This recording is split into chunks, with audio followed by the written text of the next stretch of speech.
up, everybody? What's up? What's going on?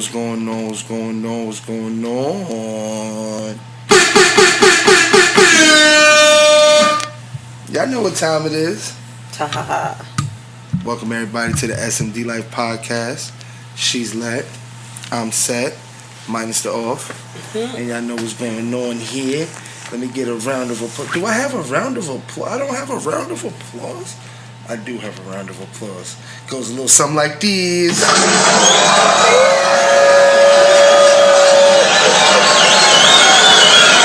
Put the kids to bed. No bombs. Make sure they're sleeping. Because we finna get crazy. Nah. What's up, y'all? What's going on, man? This is episode 5. Yeah, our 5th episode. Yeah. We get a round of 5th episode. You know what I'm saying? Shout out to the new listeners and viewers and the old listeners and viewers. As long as you with us, you here. We appreciate you every time. Shout out to Anchor, Spotify, Apple Podcasts. Mm-hmm. We are now on Apple Podcasts, episodes 1 through 4. Of course, except episode 2 is on all DSPs and YouTube, of course.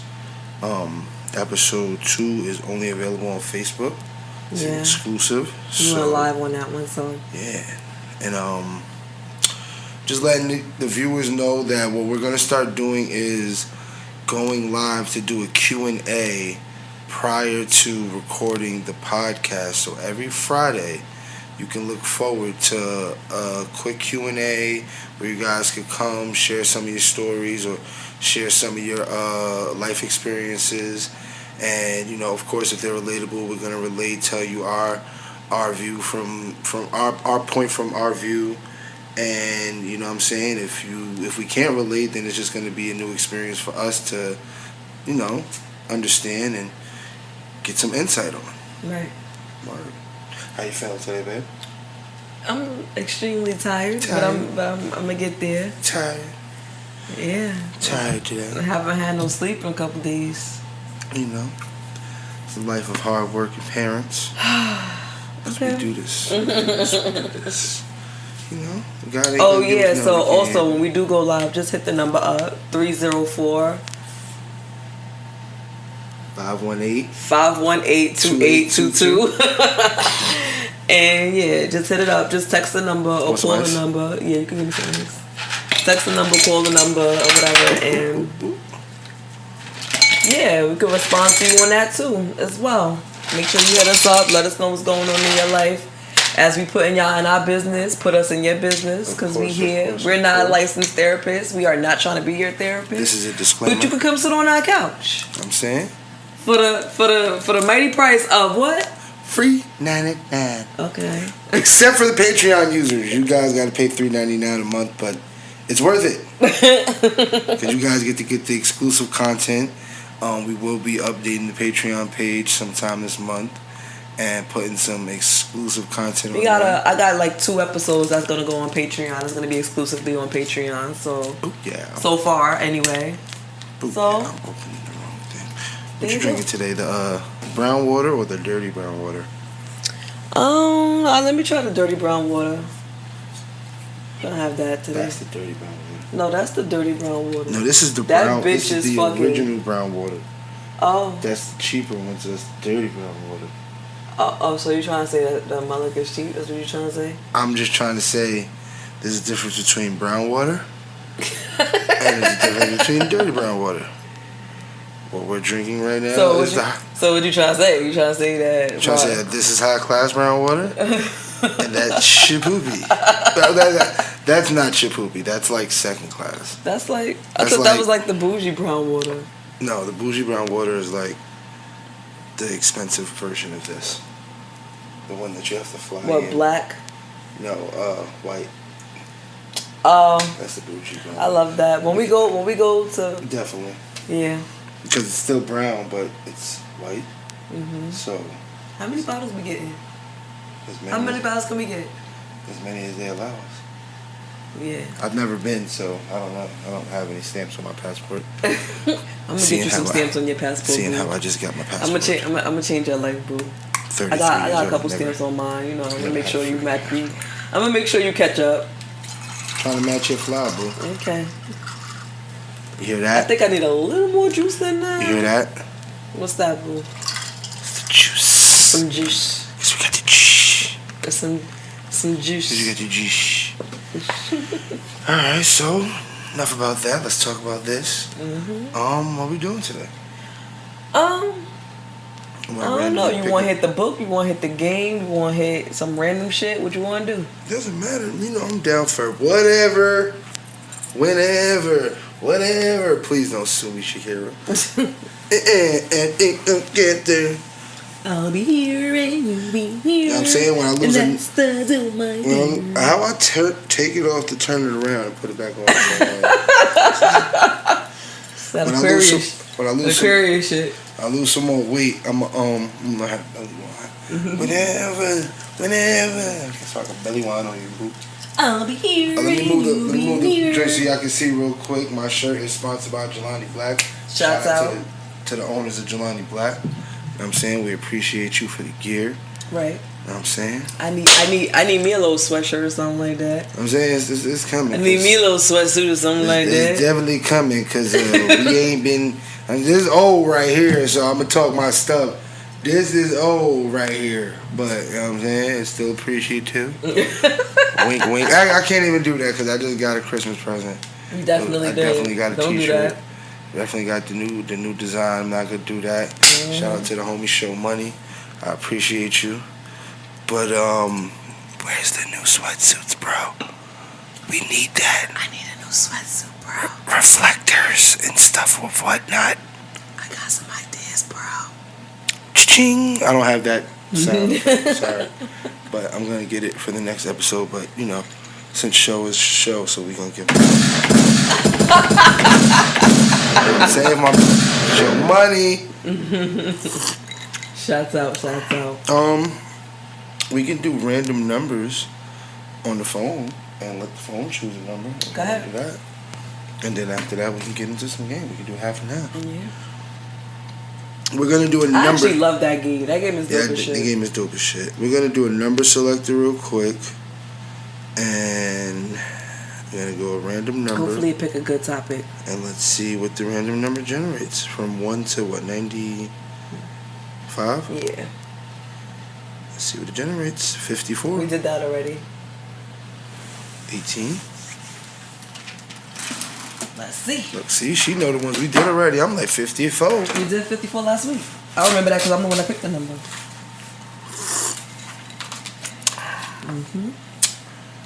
18 is intimacy. Yes. Ooh. Oh no, we didn't do 54. I'm sorry. So what you want to do? 54 or 18? What's 54? Independence and codependence. I guess we can do. We could do both. Cha-ching! Cha-ching. Alright, so what you want to start with, boo? Let's ask the generator. We gonna do 1 or 2? 2. So I guess intimacy first. Okay. Well, what's your definition of intimacy?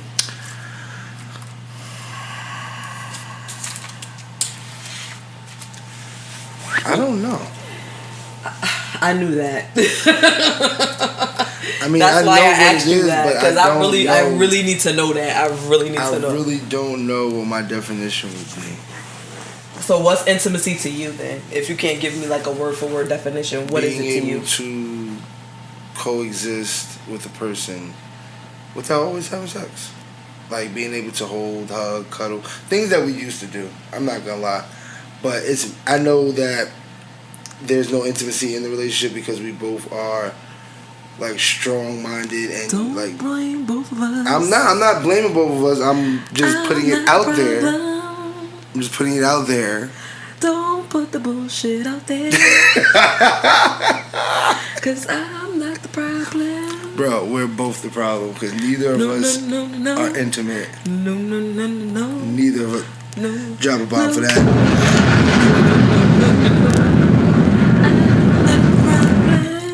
Because neither of us are intimate. Cause that's bullshit. So why don't you, if that's how you feel, why don't you take it away, Captain? Yeah, so let us know how you feel. I don't know. Intimacy to me is just anything sensual outside of sex. That's it. Like all the things that, pretty much anything that makes you feel like how sex makes you feel without actually fucking. That's what intimacy is to me. And explain. Like you know, like the euphoric feeling that you feel when you're about to come and all that good stuff and the good things when you touching while you fucking and you kissing while you fucking and you doing all that good shit. All of those good feelings that you feel while you're having sex, you can feel that outside of sex. That makes sense? Yeah. Like, you know, you could just... You never felt that. Right. I've never had anyone that even... Yeah, because you're hard to teach. It's not that I'm hard to teach. It's that I've never had anyone that has been on a different level. Everybody's just been fucking and sex and let's just get to the sex and get the nut. It's never been like, let's hold. Like, nigga, I didn't cuddle until I started cuddling with you. All my girlfriends, if I cuddle, it was after sex. And then after sex, I don't even want to cuddle with them. So it's like, give me a hug. I'm going to roll over and go to sleep now. Yeah. So, what you about to do? Because I'm finna go to sleep. You can stay over, but don't touch me. Like, it was never, let's just hold each other butt naked and get horny but not have sex. Never did that. See? Until I got with you. Yeah, I love it. Intimacy to me is way better than sex. To be honest with you, I actually thrive off of intimacy. I feel like because I've felt that in my life before, that's what like keeps me turned on. That's what keeps the freak and the addict in me. It's intimacy. Like I need to know that you're into me other than just wanting to fuck me. Like I need to know that, you know, like you want me done. Oh, you so cute. Like that's different. I can't explain it, but that's different. Like, oh, you're pretty, or you're beautiful today. What you doing? But that's not intimate. That's compliments. It's compliments, but it's a form of intimacy. It is. But like, I be trying to teach you intimacy a little bit, but you don't. I'm not gonna lie, we have our you moments. a little rough. We have our moments, a little rough around the edges. I be trying to show you because some like let me say this. When I'm into bring it back to sex, when I'm single, I can have sex with somebody with no emotion whatsoever. So I know how to get myself off, even if that person don't know what they're doing, none of that. I know how to get myself off of just me because I know what I'm doing. But when I'm in a relationship, it takes more for me to be turned on than just because I know the sex is gonna feel good. Because the sex could feel good and I could dry right the fuck up because you're not being intimate with me. You understand what I'm saying? Like I need a mental fuck to keep me interested and to keep me wanting to keep having sex because I'm looking for the experience of sex versus just having sex. That makes sense? Yeah. But because I don't like fucking. I don't like making love. I love me a quickie, but I love having sex. Like sex is different than like shaboinking each other. Right. Because you can have sex without penetration. Yeah, I understand what you're saying. You get what I'm saying? I like the experience of sex. I want to know that you're into me and you're turned on by me and you're attracted to me. Besides just being like, oh, you got a pretty face today. Your face look extra pretty today. No cap. I remember one of my birthdays. It was like an intimate moment, a whole intimate night. Like it was the five senses, and you broke everything down into touch, feel, taste, sound, and smell. To bring intimacy, and right? That was like the dopest shit that anybody's ever done. Like I told you, it's a lot of things that I experienced for the first time with you, and I know like we've talked about this for the past 5. We've talked about this majority of our life. Intimacy is a thing that is a thing. Even as friends, you was trying to teach it to me for my own well-being, and I still couldn't understand it because it was never a person in my life that was about intimacy. They were always about the nut and go or the relationship. So the nut don't mean shit if it ain't an orgasm, and the orgasm don't mean shit if your mind didn't feel it neither. I didn't start orgasming until we started fucking. I always was just nutting. I don't know what orgasms feel like. Like, them shits is different. Your toes curl. Yeah. Like, I didn't know. Buckle. You know what I'm saying? Like, funny experience. Like, I'm at work and my knees was buckling. Not gonna say when, but shit was recent. You know what I'm saying? So, I'm gonna just let you know. Like, it's different. Like, when the intimacy is in the sex, before the sex, and after the sex is still that moment of, I'm not just here for the climax. I'm here for the whole experience. Mm-hmm. This is why, like, I enjoy our life, because you bring that into our life. I don't necessarily know. I just go with the flow. Yeah. But I want to learn, like, how to. But you got to slow down. A big part of intimacy is slowing down. Like, you have to slow down a lot, because you are so quick to, I just want to, you know, like, you got to. It's also you have to, when they say, how they say is, when you fuck a man, you fuck him right then and there, but when you fuck a woman, you have to fuck her all day. Mm-hmm. That's what intimacy is. It's like, they're not saying that that shit. She's gonna be thinking about that shit all day. Not necessarily she'll be thinking about it all day. It's more like you have to get her into it. So therefore, when it's time for y'all to actually have the sex, it be what you want it to be. You understand what I'm saying? Like, when they say, like, let's say she getting up and she making breakfast, like, this shit actually matters. Like, females can sit and say, I don't fucking need that, blah, blah, blah, blah. Let me tell you, they're not in tune with their sexual self. Right. This shit actually matters. Like, let's say I'm in the kitchen and I'm cooking. It happens from the morning. I'm telling you, because something could switch off our meter like that. So what happens, like, if I wake up or whatever, and let's say I'm going to the bathroom and you pass me in the bathroom, the slightest touch, just something. It's not like you intentionally touch me. Sometimes when you walk past me and you be like, excuse me, like, you touch my arm just because I'm in your way, or your stomach just brushed by and it touched the nip of my back. You gotta touch my stomach though, yeah, his stomach can touch me. It don't even matter. Love your stomach, boo. It's alright. One time for the stomach though. But yeah, it's like little stuff like that, like the little, you know, you walk past, let's say she bent down to pick a sock and you just slap it a little bit. Like, you know, like little, that's what women actually need. You might not know if you want it yet, you might not know if you need it yet, but you fucking need that shit, because that shit hit different at night when you actually fucking. She's clear. Nah, word. I can't. I'm not one to, like, pretend like I know everything about a situation when I don't. I keep it real. Mm-hmm. I don't know nothing about being intimate, and I'm learning with you, but I do want to learn more, because I would like to appreciate you how you appreciate me. I would like to love you how you love me. You love me down. You've always loved me down. And it'd be whack, because I'm not gonna. They are life experiences. Like I said, not exes. They were past life experiences. And those past life experiences taught me to be who I was. Mm-hmm. This new life experience is teaching me to be who I wanted to be. Right. And who I wanted to be is this person that I'm becoming. But knowing that there's things in this world that my wife, who's younger than me, experienced, and I didn't, it makes me think, like, damn, what the fuck was I doing for 33 years? Like, nigga, you didn't experience no type of real love, no intimacy, no bonding. Like, all y'all did was fuck and hate each other, and then make babies, and then move on to the next person and fuck them, and then grew to hate them, and whatever, so on and so forth. Like, damn. Mm-hmm. Where the fuck was the person that was supposed to love you and be intimate and show you how real love feels? Like, why did I have to wait, like, from 15 to 30 something to 20 something to experience this? Why did it take me so long to find that person?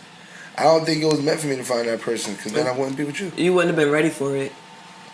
You wouldn't have been ready. I could have found it. Or either you wouldn't have been ready for it, A, or B, that would have turned you into a monster because of the type of person that you was. You understand what I'm saying? Like unstoppable. You would have, yeah, like you would have had a whole fleet just off of, because you know how to, like, not control, but how to get them. you would know how to make a girl feel like some like feel you know what I'm trying to say. Like you would know how to make a girl feel how you need her to feel for you to fucking get what I want. Right. And that probably wasn't meant for your life plan. Cause you would probably be stabbed up and all of that. Your ass would be stabbed the fuck up and all of that. Like I don't want to be stabbed up. You don't. I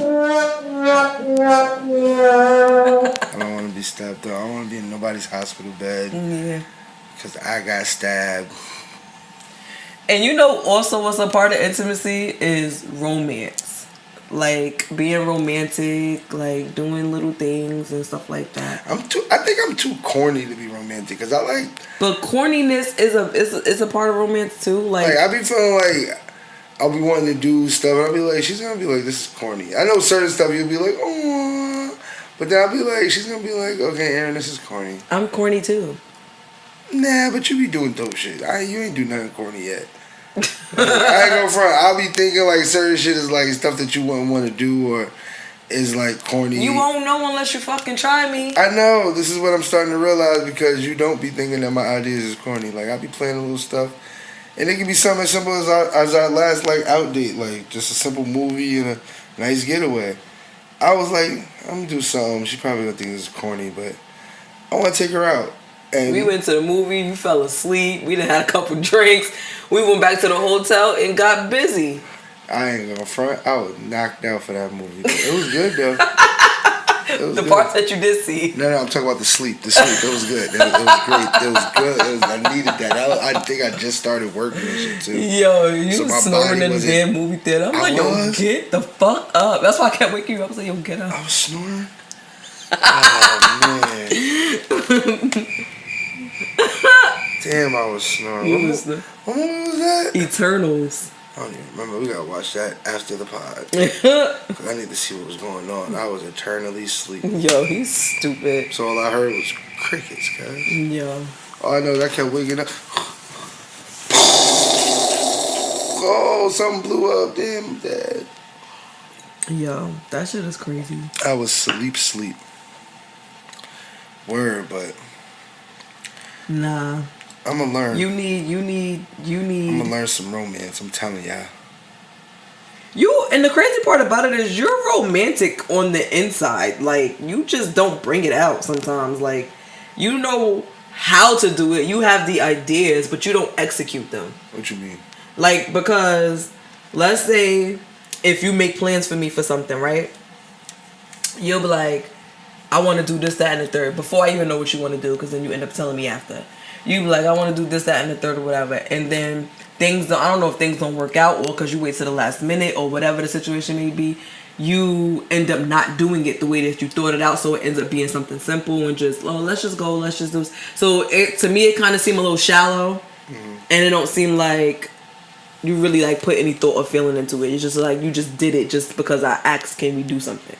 I think that's what it is. But then when me and you sit down and talk, because we always trying to surprise each other for some reason.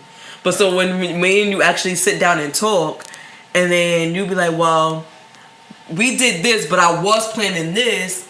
I'd be like, you should have did that. That's the romantic shit. That's the shit that you should have done. Like, that's what we need. Boo, what happened? Why didn't they make that happen? What's going on? Like, I think because you're a last minute person and romance does take time. It takes time to plan. It takes time to... You understand what I'm saying? Or sometimes, like when you was coming to the house with flowers, you know, I don't like flowers. I don't take care of flowers. I don't have a green thumb. So buying me flowers is really pointless. But this nigga he was buying me flowers at one point and he was taking care of them. He bought me flowers not so long ago and them shit sat on the couch the whole fucking time. I didn't even think to put them in water. I didn't do none of that. I think I went in there the other day and the flower was on the floor. Yeah. But shit like that, like the random shit like that, you know I don't like it, but then you would buy flowers just to have some pretty flowers sitting on the table, but you also would give me my Snicker bar. You also give me my Twix and shit.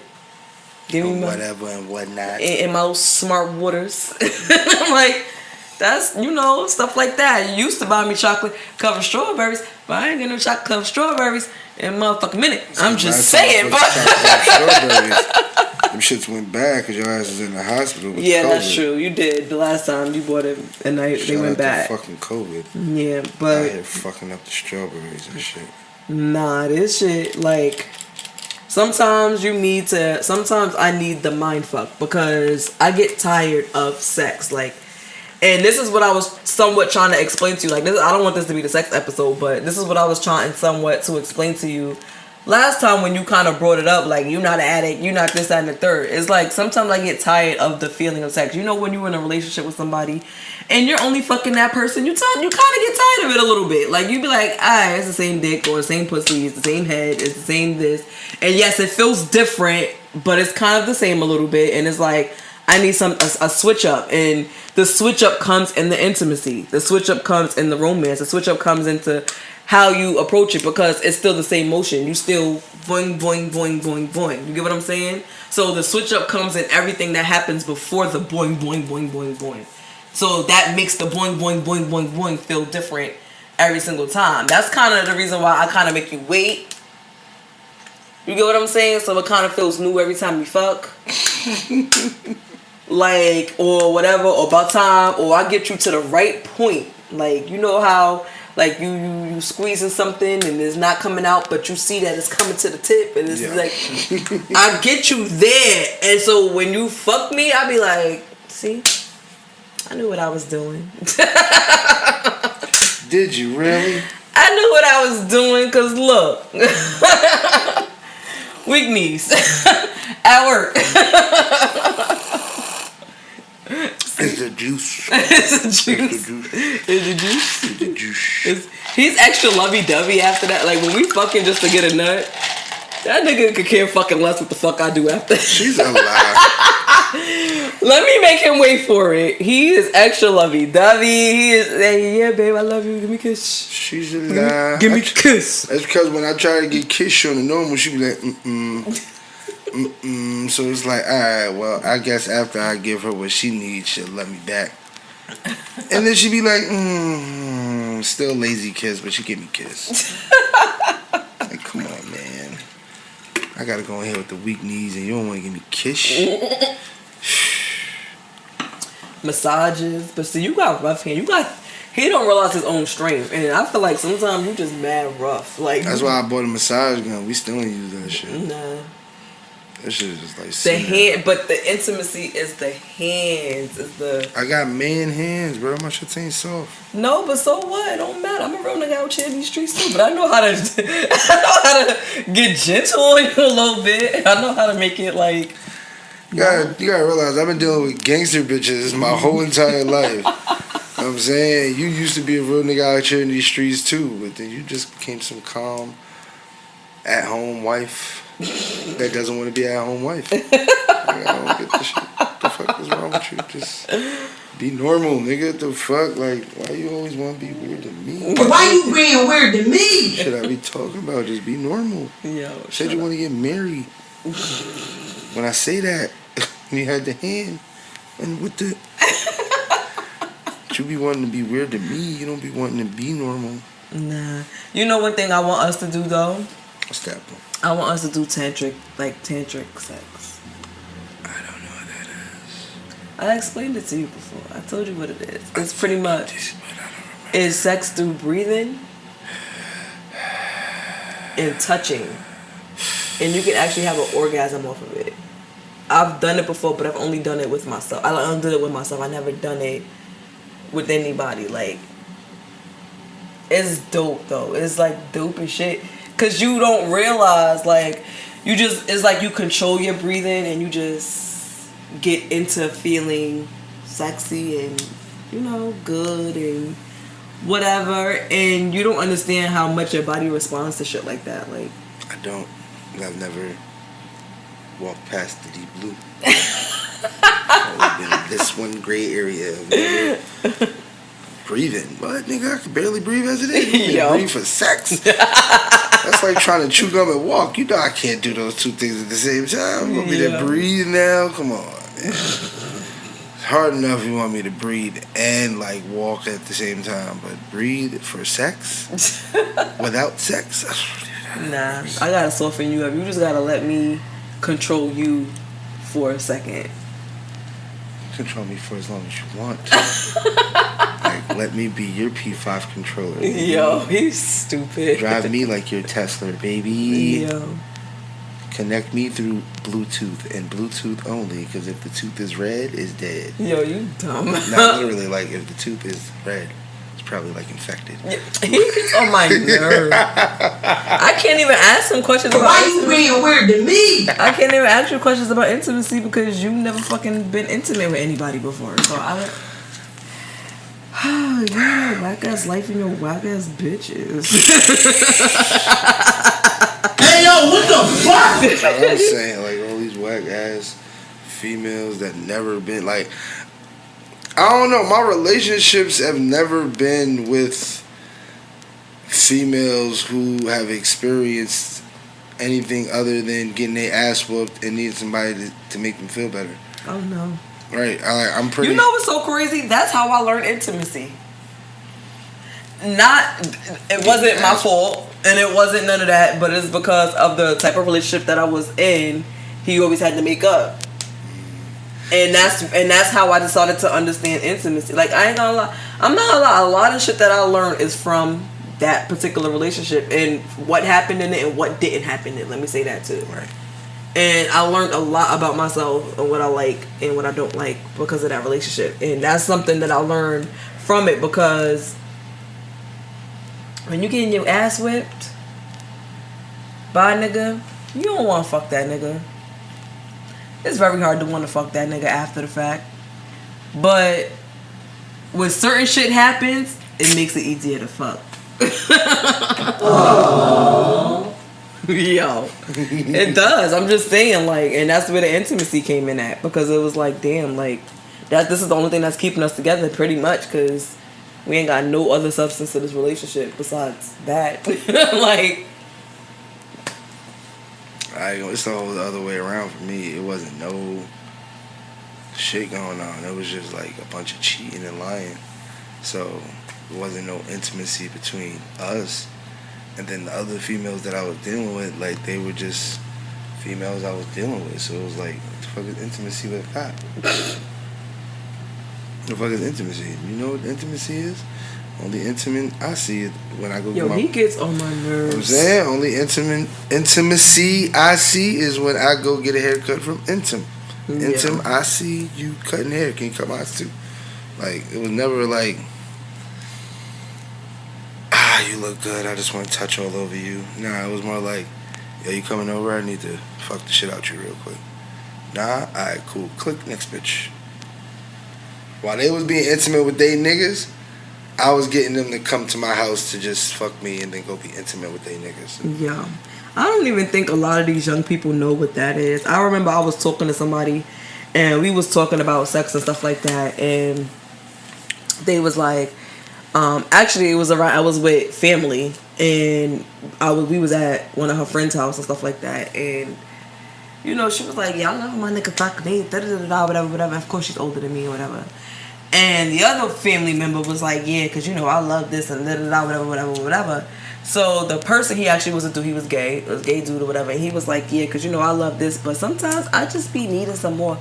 So like I said, I'm always the quiet mouse in the room until I talk. You get what I'm saying? So I'm just listening. And then she was like, "You quiet? You know what you do?" I was like, "Yeah, because I don't really care about getting fucked. I don't care about none of that shit. Like, I like, what turns me on is knowing that you're into me. What turns me on is I need to know that whatever I'm doing is making you feel good. So that's what's going to keep me wanting to have sex with you. Like, I need to, like, when you touch him, like, it's certain shit that men do and females as well do during sex that you be like, yes, I got him. Like, he's under the belt." Indeed. Like the fuck when you first get in, or the let me kiss your back because you bent over and your shit hitting a certain way, and you like, let me kiss her back real quick because I need to soften this up a little bit. I don't know what's going on. I just feel extra. You gotta kiss the back real quick, cause I know. Or like after y'all finish having sex and he bend down to pick his underwear up and he just kiss your ass, like just kiss the cheek real, just catch, like yes, bitch, like what the I don't know what the fuck that was, but you did that. She need love right now. You did that. Let me love you in different ways that I never loved you before. Right, like it's like little stuff like that. He was like, nah, and I was younger than when I said that, and he was like, yeah, that's crazy because your people's. And he said it right in front of her. He was like, that's crazy because your people don't even think like that. All she cared about was getting fucked. And I was like, yeah, and that's the problem. This is why she keep wanting to be fucked. Because to be honest with you, once you have that moment, that intimacy, you could be satisfied. Like, the satisfaction is there. Like, you could tell when somebody's like, you know how when you have those moments where you fucking, and then it's like, I gotta keep fucking, like that wasn't enough. And then you have your moments where you fuck one time and you be like, I can't even do it right now. Like I need a break. That's it. That's that. That's that fulfilling need. That's that shit right there. That's that shit right there. Be like, yes, that's it. I'm telling you, you gotta mind fuck people before you fuck people. That's my definition of intimacy. That's not the real definition of intimacy, but that's mine. You gotta mind fuck people before you actually fuck people. Like that's, I don't know. If that's how you interpret it, then that's how you interpret it. Like I said, I can't really get into this because this ain't my cup of tea yet. I'm gonna teach you. I'm gonna teach him. He needs to know this because we talk about getting married. And the thing about getting married is that I don't believe in divorce unless there are certain circumstances. Right. There's certain things that we can't work through. But other than that, I don't believe in divorce. And I feel like I don't condone cheating. I don't condone none of that shit. But if you're going to do any of that shit, do that shit before you marry me. Don't do that shit while we're in a fucking marriage. Because that's if we make it to the marriage at that point. Let me just say that. Because if you cheat on me now, it's over. We're not making it to no marriage. Like, we getting married in a couple months. That's not.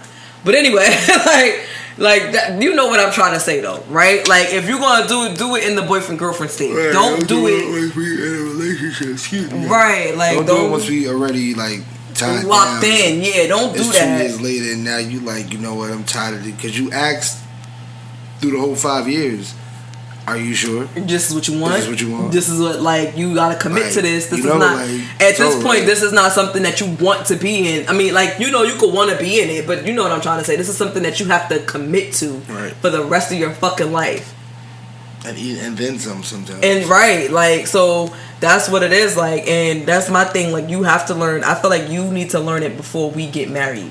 So, therefore, we could always keep our shit See, this is the thing, the way we need it. Even without the intimacy, because regardless if I know I'm being intimate or not, like you said, it'd be times when I be on the right path and then I'll be like a little rough because I don't know that I'm doing whatever I'm supposed to be doing.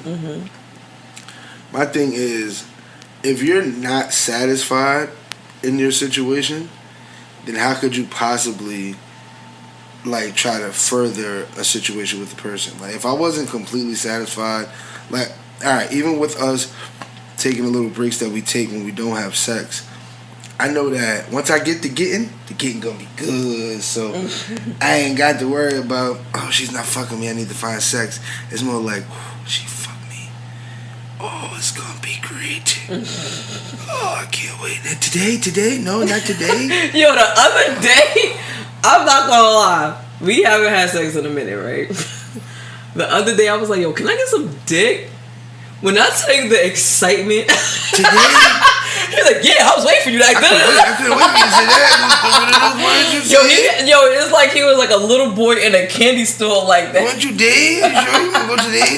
I didn't ask her nothing for the rest of the day. I didn't talk to her. I was like, I don't want to fuck it up. It's gonna happen right now. I don't want to fuck it up. I don't want to say nothing to turn it off. Huh? Hey, baby. Tired? Me too. Get quiche. Sex later? Yeah, me you. Okay. They start getting close to work time. I'm like, what the fuck? Was the sex happening? She forgot.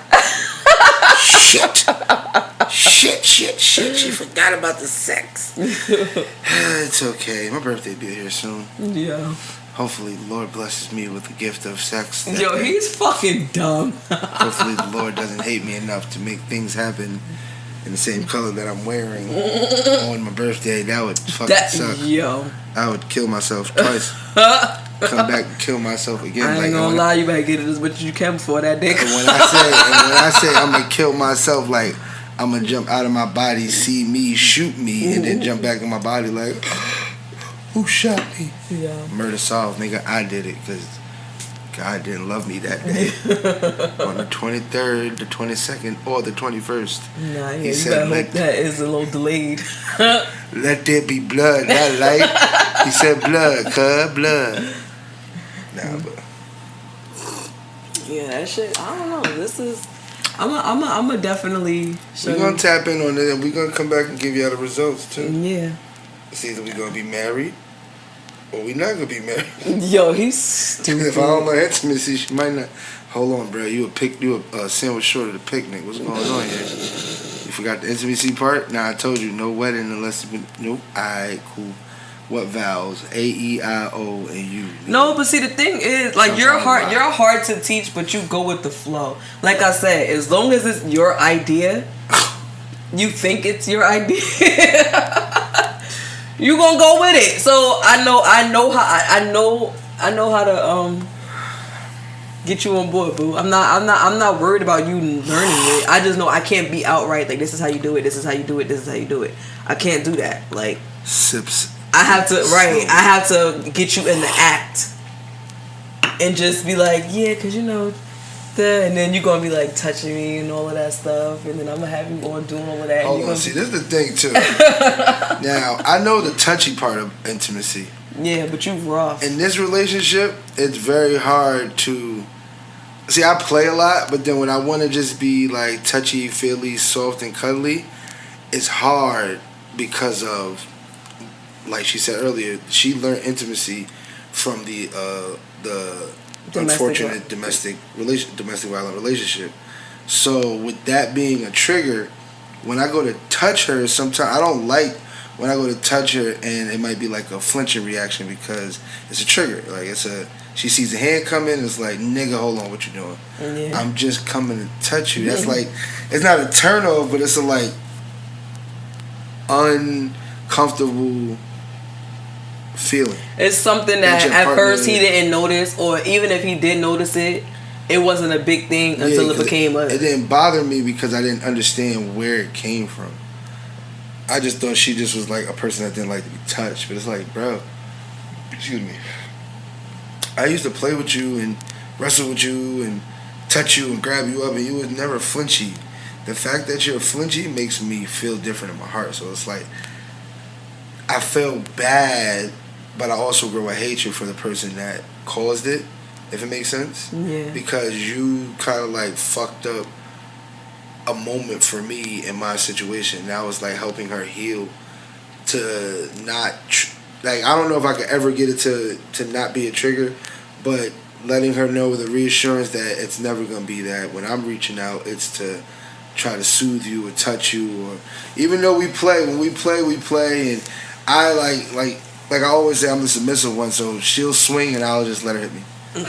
Because I know if I go to swing back, she might have a flashback and stab me by accident. I'm like, yo, I didn't mean to do that. I blacked out. I know you did. I'm bleeding on a hospital bed. So it's like, tell the kids I love them. I just don't be wanting that. So also on that side, when it comes to intimacy, like I'm trying to learn it, and we've had this talk a couple times in the past 5-6 years. Yeah. It's just that thing right there is what makes it a little difficult to actually move forward with the learning process. But I feel like it's lessened in the last year and a half. Yeah. Because I'm working through my trauma still.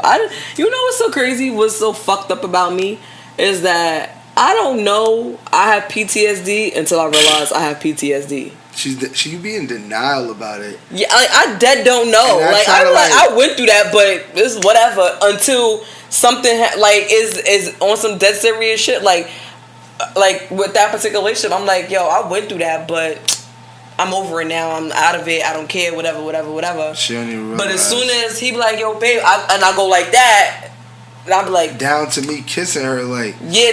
As soon as he come to my face, I automatically she like, when she give me a cheek because she don't want to kiss me, like, it'd be weird. I don't like the kissing. I don't like. It's not that I don't like to kiss. I like to kiss. I don't like the let me kiss you because that always. We'll get into that. I don't know where she's going with that, but I think that kissing is part of intimacy. It is. So it definitely is. And I'm like, that's one of my things. Like, I'd rather sit, like, and she does. I don't know if she understands or she knows this, but I'd rather sit and kiss and feel on you than to just eat and then insert and then have sex. Like, I'm the kissy type, so I'm more or less I'll sit here and kiss. Like, you know, when we get drunk and we sit there and kiss, I'd rather sit there and kiss you and rub on you, grab a boob. He loves when I'm drunk. Rubbing on, like, because when I'm drunk, I'd freaking take his whole face and be like, kiss me. Give me a kiss. I'd be like, yes. Give me a kiss. Like, I'd rather sit there and make out all night and just rub on your body before we, like, get to the full sex. Like, the foreplay part be dope when we drunk. Yeah. But when I try to do that sober, it's like protected by Viper, stand back. Because he's so rough, and I feel like if he wasn't so rough, it would be easier for me to open up. He's so rough, so it's only rough. He come at me, and I'd be like, I don't know. When I'm telling you, I'm trying. It's not rough. It's excitement. It's I be like, she don't understand. I'm like the dog when the owner first comes home. Hey, what are you doing? I'm here. What are you doing? I've been waiting for you to come home. I missed you. When I come home, I be like just wanting to jump on her. Like, I wish the bed was a little sturdier. Yeah. So I could just run in and jump on the bed and land next to her and Shiloh and lay with them. And I be wanting to just pull her close to me and hug her and let her know that I love her. But then she be like, you're touching me. Don't touch me. Hold on. You're pulling. Alert, alert, alert. He's getting a little too rough. Alert, alert. I'm like, babe, calm down. Like, I'm trying to show you some love. Yeah. But I don't know. It's just we got to figure it out. Yeah, we going to figure it out. I'm slowly but surely getting over certain things, so that's going to open up a lot more.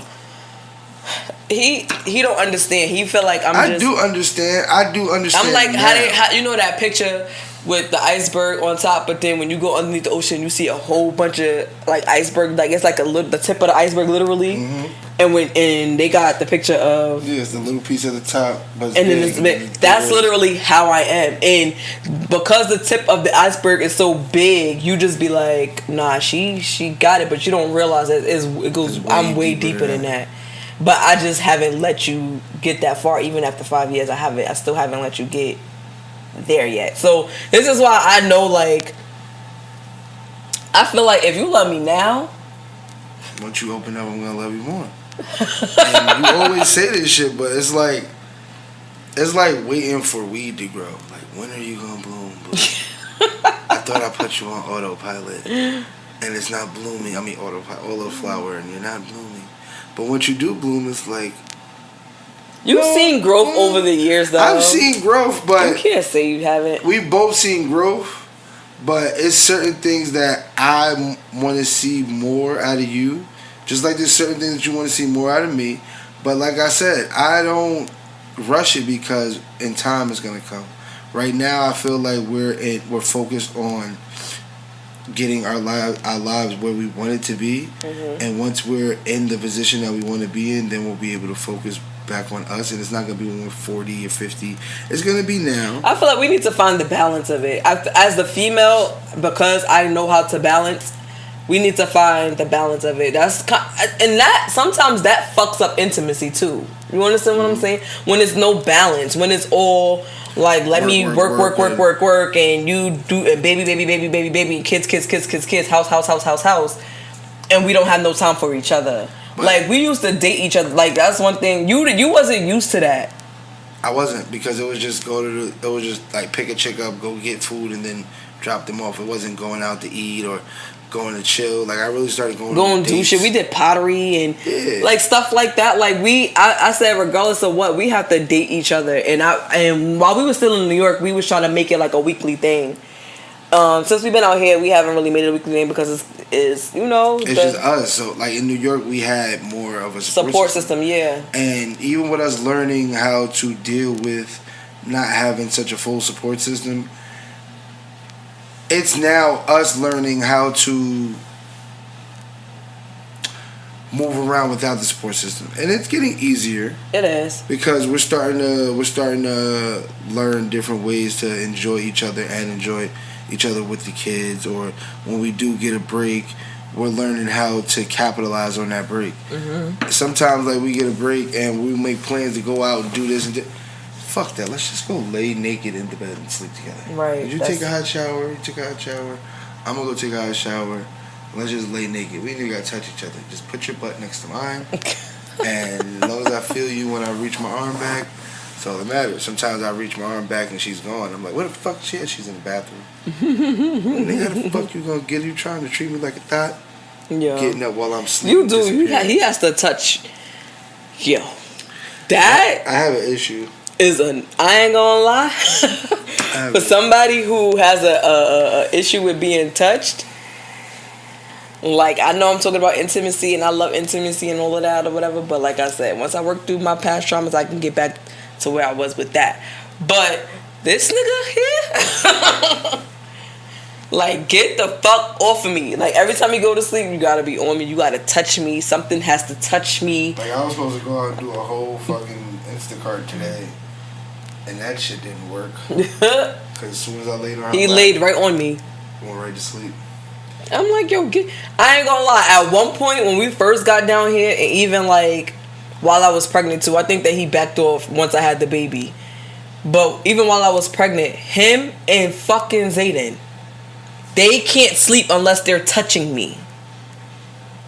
Like, he's on one part, Zayden was on another part, and if I'm not sleeping on her or right next to her, I'm sleeping under the baby.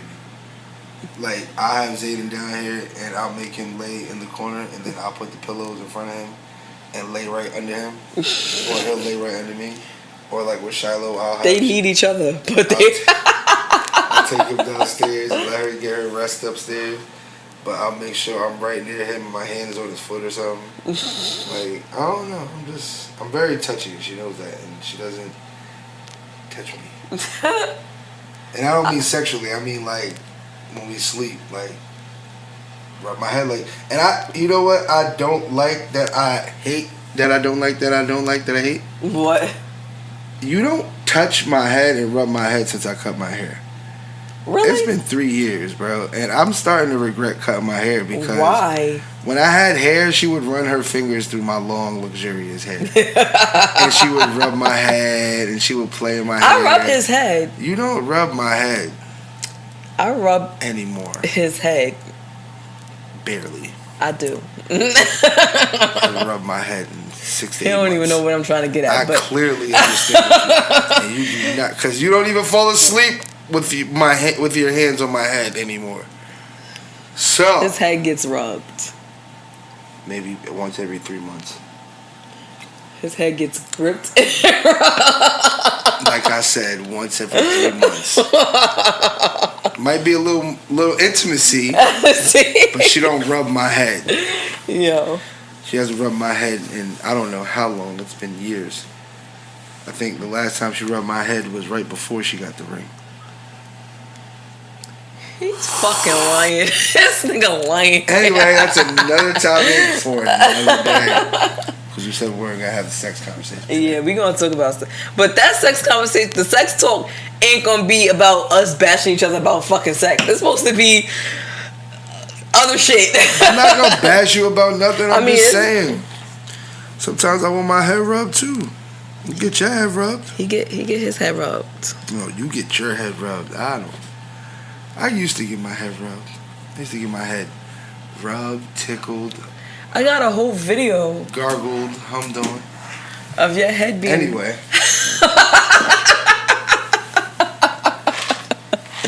I'm just saying.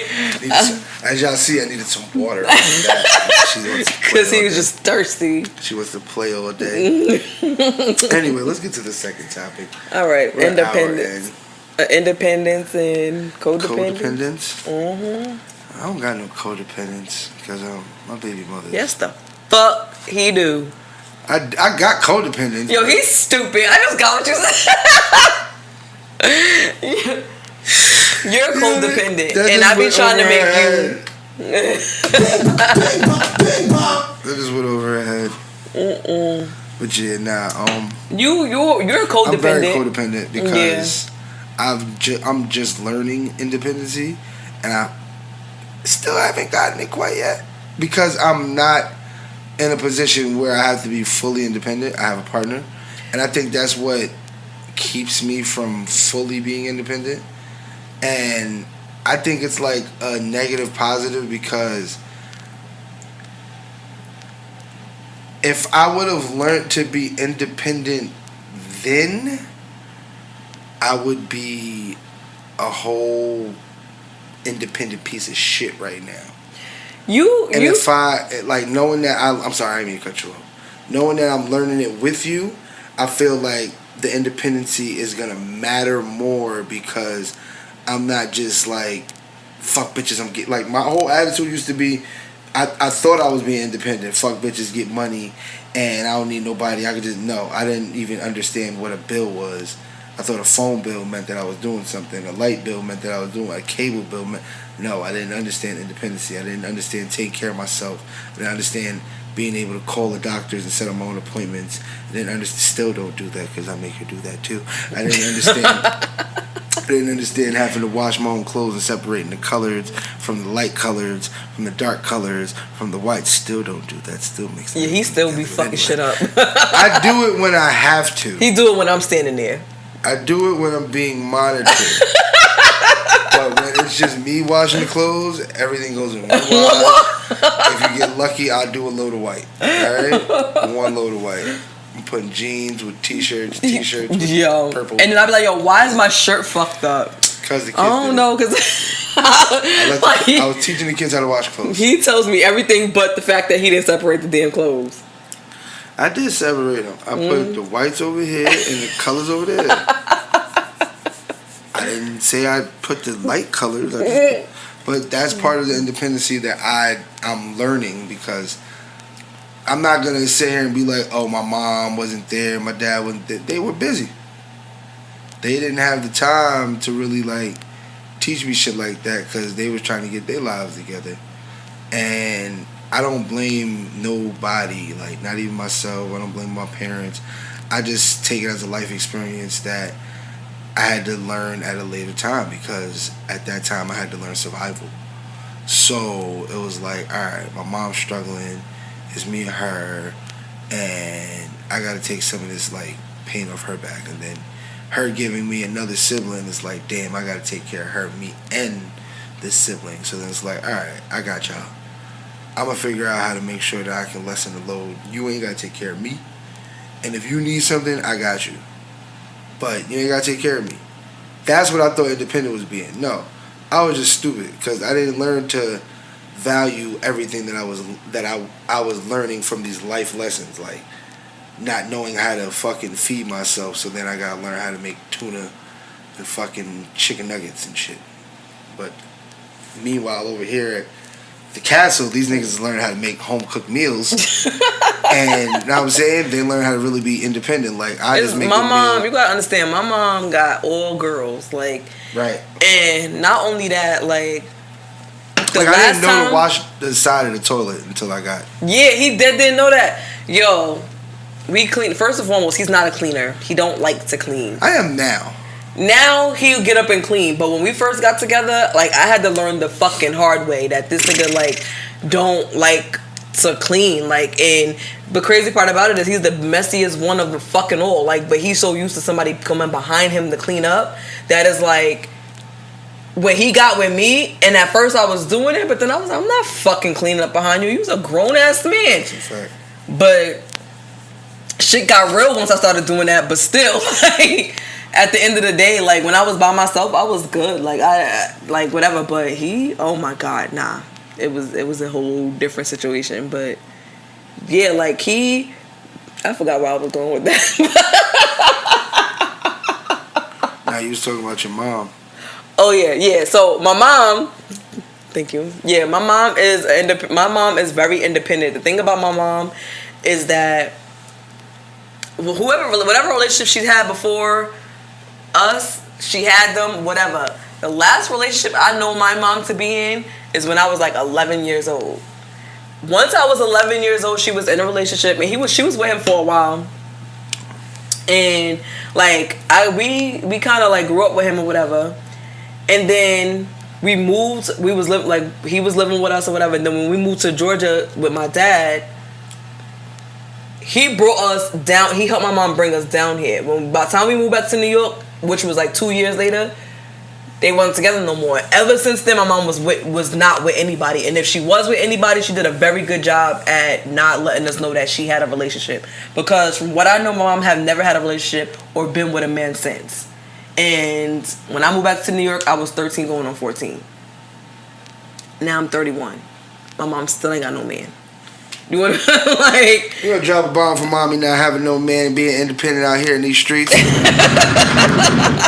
That just goes to show you that you niggas are not needed.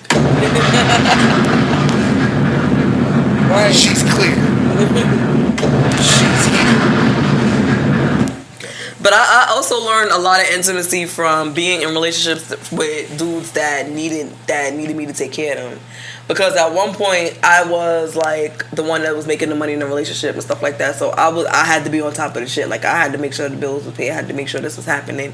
I had to make sure that was happening. And then once I lost my job because of the situation I was in, I still had the money, like some of the money coming in. So I still had to learn how to budget the money. You get what I'm saying? Because now it's not as much money as it was coming in before, or if I even had money at all. Because, you know, whatever. So that's kind of what it was. So I definitely learned independency. I also learned independency because, like I was saying before, I'm a twin of a twin that didn't want to be a twin at one point.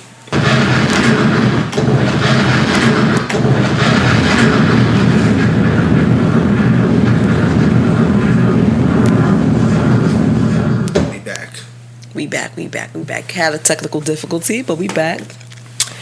But anyway, yeah. Like I was saying, what I was saying was because I'm a twin, so at one point in my life, I was very codependent. Like everything I did surrounded her. Like whatever she wanted to do, I did. Because I was just scared to do shit on my own. Not that I didn't have a mind of my own, but I just was scared to do shit on my own because, like I was saying before, I'm socially awkward. Like I have social anxiety and all of that. And she's not even a little more. She's way more outgoing than I am. So, you know, and I wanted to have that. You know, I wanted to be around people and stuff like that, but it was just on her timing. You know, like that. But that's pretty much how it was. So I was codependent for a long time. And I was kind of forced out of that because, you know, I guess she was just tired of having me on her tail, I guess. So she just was like, buck up. And that's kind of how that was. So, you know, I was kind of forced into me being independent and being on my own and learning things on my own. And plus, like I said, my mom has taught me. My mom was a freaking... Shouts out to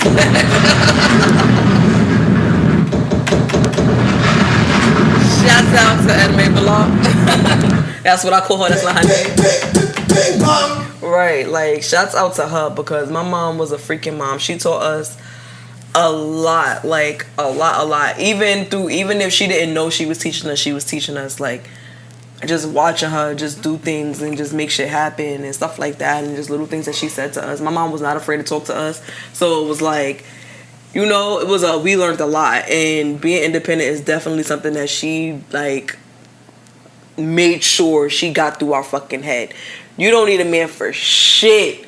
Make sure when that man come in your fucking life, though, he doing what he gotta fucking do, but you don't fucking need him. Make sure you always have your own, because you never know when that man's gonna pick up and leave. You never know when he's gonna get that little itch that he wanna scratch, and it ain't by you. You never know what's gonna happen, and you need to make sure that whatever you do, y'all do together, make sure you can handle it on your own. If it's something that you can't handle on your own, don't fucking do it.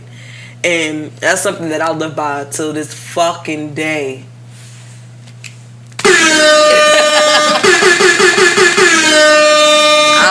by that shit to this day. Like, he gets mad at me sometimes because I think we talked about it on a previous pod. Like, you know, like right now I'm at home with the baby. I just had the baby, so it's not like I'm just home, just being home and not really doing much. Because I actually started working a couple weeks before I had the baby. I'd rather her be home anyway. But anyway, I stopped working like a couple of weeks before I had the baby, but I'm at home with the baby and I don't know what to do with myself. Like, I don't know what to do with myself. Don't get me wrong. Like, we're comfortable. We're comfortable because I'm a saver. So we're good, like we're comfortable, and he's working, so we don't have to touch our comfortability. Let me say that, right? But it's like, if I do buy something or I do, you know, touch the money or something like that, I need to make sure that I got something of my own coming in. Even though he'll be like, oh, I'll replace it, don't worry about it, I'll put the money back. I'm not fulfilled or I'm not good unless I know that I can put that money back. Right. Because that's just me. My mom always said to me, make sure that you put at least $10,000 to $15,000 away for a rainy day. Right. And I live by that. When her account goes under a certain amount, oh my God. Oh my. It can't hit under 10. Really, nigga? I'll be like, bro. It can't. I start stressing. Shut the fuck up. We gonna be alright. Because yeah. we're rural, we're poor, and we're living below our means. No. That's not what it is. Like, I don't want nobody to think I'm superficial because I'm not superficial. Not like that. But she just I'm the humblest person you could know. It's what about just the that bills? The bills are $1 million. When you come from a certain place, like, you know, it doesn't matter how independent you are, stuff like that. And, you know, struggle is fucking real. Sometimes when you go through shit, you be like, damn, I'm going through this shit. Like, for real, like, you be going through shit and you be like, damn, like, how the fuck am I about to pay this bill? How am I about to do this? How am I about to do that? I'm not going through shit. And once you come out of that, you don't ever want to go back to that. Like, you dead don't want to go back to that. And I feel like at one point we was doing that, like living check to check, living like, damn, how we about to pay this bill? We gotta scurry up money, we gotta hustle, we gotta do something to pay this fucking bill. You get what I'm saying? Like, one thing about me, I like to stay on top of my bills, so it's gonna get paid. It's just how the fuck we about to make that shit happen.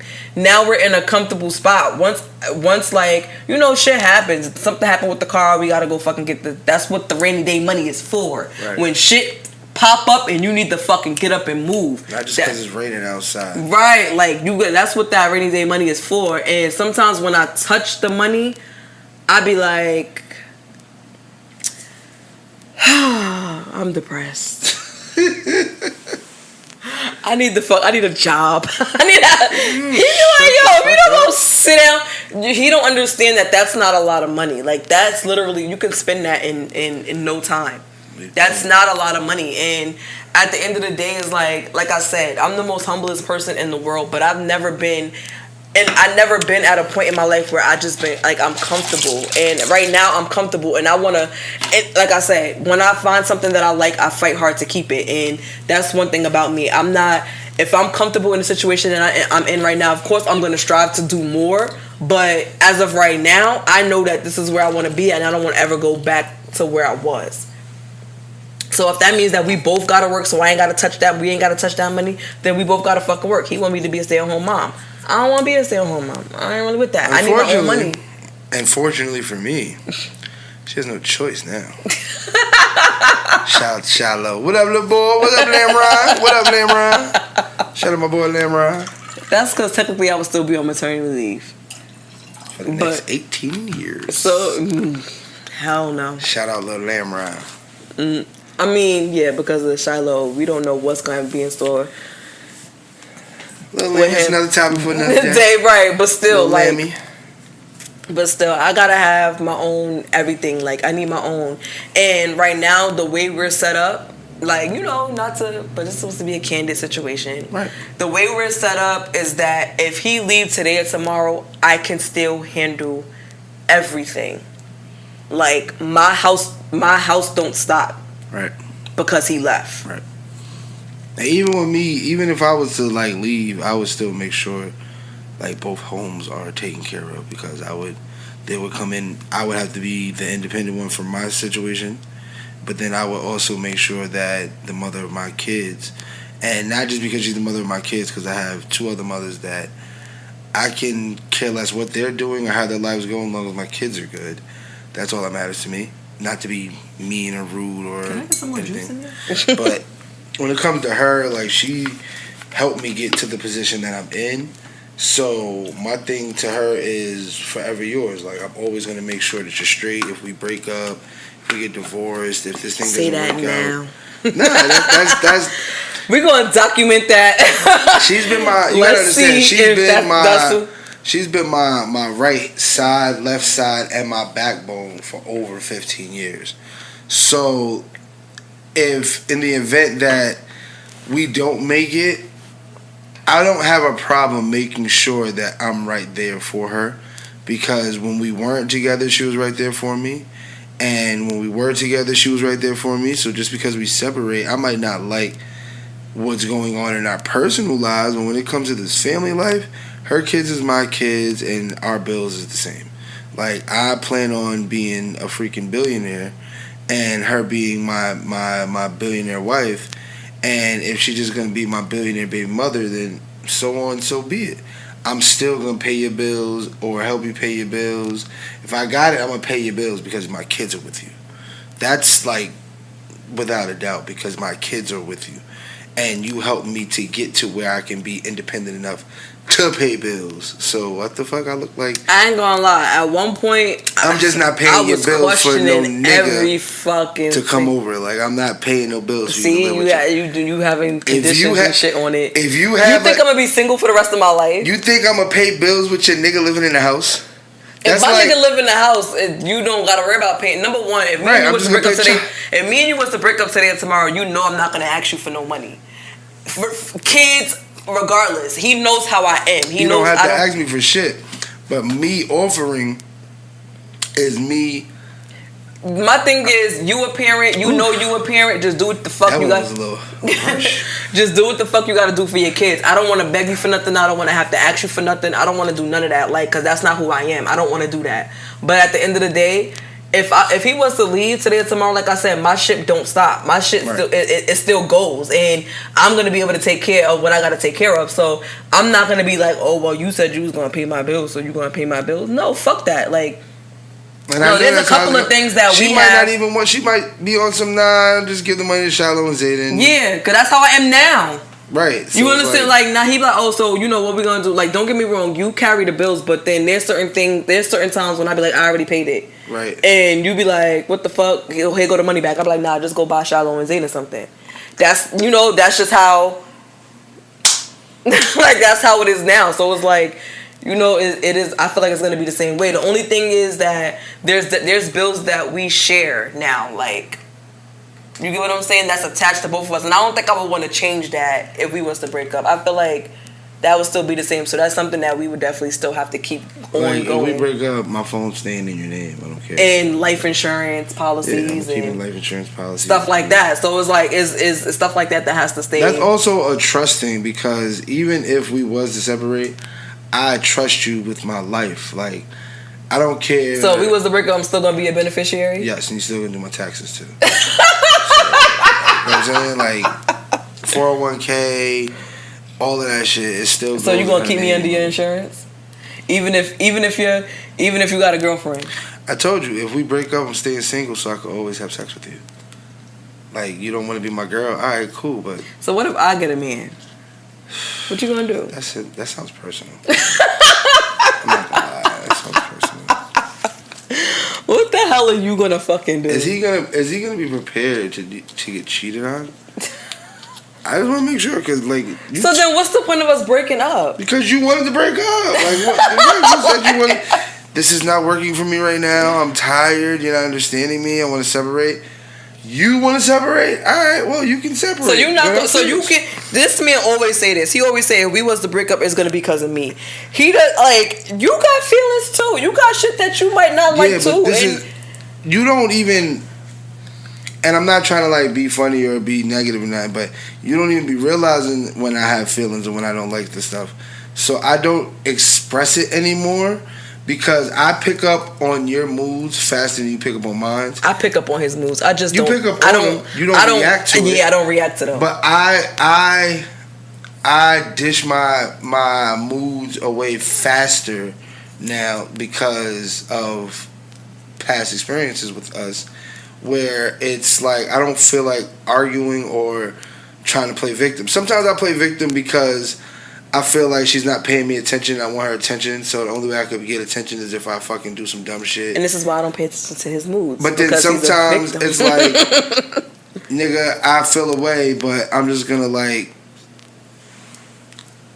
keep my feelings on the inside and not even show her and just smile it through.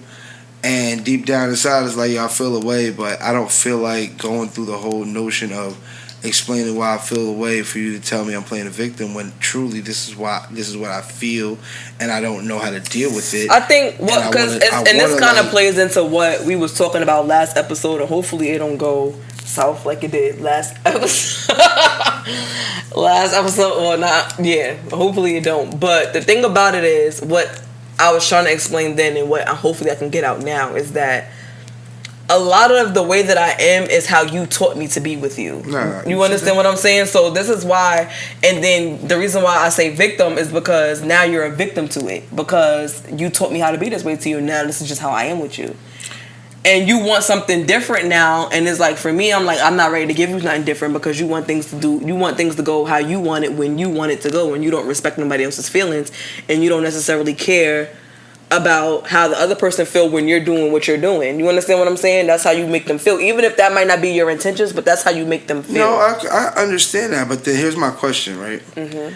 If you keep moving on that note, right, how can we get past it? If you're always trying to teach me a but now lesson, we have to go on my time, because this is the thing. If you're always trying to teach me a lesson by how can I put this in words? If you're always trying to teach me a lesson by reverting it back to me having to step into the shoes to see the same shit, right? That's how you learn, though. Sometimes I don't learn like that. Sometimes I need you to be like, dickhead, look, this what I'm talking about. But I do that too. No, but when you do it, you do it without breaking down what I did. You just I do that too. You be like, dickhead, look, this is what I'm talking about. I'm like, wait, what did I do? And I repeat myself a million times. For instance, I poured her cup without the juice, and she could have, like, something so simple. She could be like, this is what I'm talking about. I'm like, what, nigga, I poured you a drink.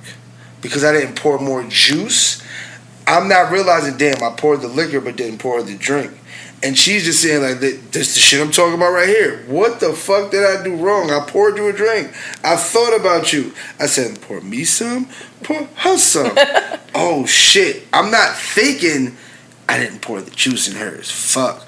I'm thinking, she's fucking complaining for nothing. See? Right. You see what I'm saying? He don't understand. Be appreciative of the liquor. That's the point.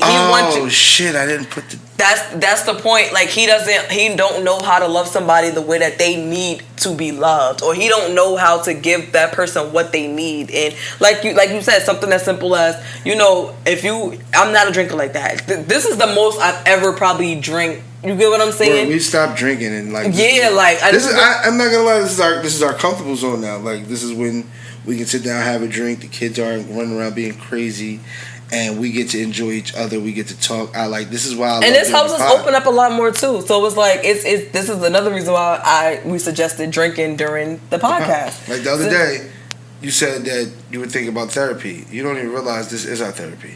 Right. And I feel like we don't need to go back to a therapist because they don't know us. Like, this is one thing I don't... With the independency thing, we're independent enough to figure each other out. Like, this ties into the independency thing because... It do, but there's some things that we kind of, like, go back and forth on a lot. And it's a little annoying because sometimes there's no resolution. And it's not because we don't want to understand each other. It's because we choose not to understand each other because... I want you to understand my point. And you want me to understand your point. Right. And we're like, fuck understanding each other's point. You got to understand mine. And I think that's kind of what showed, and that played out on one of the episodes. Right. You get what I'm saying? So it's like, that's kind of how we are. And don't get me wrong, we always get it right. So it's not, and that's one thing I love about this relationship is because we communicate, and not only do we communicate, we have effective communication. Comprehension is not always there, and that's one of the main important things to communication. You have to learn how to comprehend. Comprehension is not always there, but one thing about it is that we communicate enough to start to get there. You get what I'm saying? Something I had to realize is I'm not always right. Something I had to realize is that she's not always wrong. But then at the same time, sometimes I have to realize I put so much faith into her, and then like that once in a blue, she's not always right. And when she's not right, it's like, well, then who the fuck is right if she's not right and I'm not? No, you are right, nigga. You just are so used to being codependent that you don't even see you're in the right. Step out of her shoes for 1 second. I mean, step out of your shoes. Put yourself in her shoes. And once you put yourself in her shoes, if that don't feel right, then step out of both of y'all shoes and be the outsider looking in to see where y'all fucked up. I think it's kind of hard for you to step out of your own shoes a little bit. And I feel like that's why I said something about therapy, because I'm a big advocate for therapy. I've always gone to therapy. Anytime I felt anything, even before I understood what depression was, I knew something was off. And that was like the first time I was like, Ma, I think I need to go see somebody because I don't know what's going on with me. I just don't feel right anymore. And that was like the beginning of my ongoing battle with depression. You get what I'm saying? And I didn't even know where the fuck it came from. Like, it just came. You never know where it comes from. It could be random shit that happens to you that just like... Right. And sometimes it don't even be about nothing. It's just like you just, like, it's a mental illness for real. But that's another topic for another day. But like I said, when we get into therapy, it's a mediator. It's more so for a mediator, because a lot of the time when we was in therapy before, a lot of the things that we worked out between me and you. Right. It wasn't the therapist. She was just there. Right. We worked it out between me. That's why I feel like we don't need the therapist. That's why you feel like it. But I felt like we needed it because sometimes you don't hear. Let me not say that. You hear me. But you don't listen to me. Say that. That's what I wanted to say. I completely agree. You hear me, but you don't listen to me. And sometimes you listen when it comes from somebody else's mouth. No, what it is I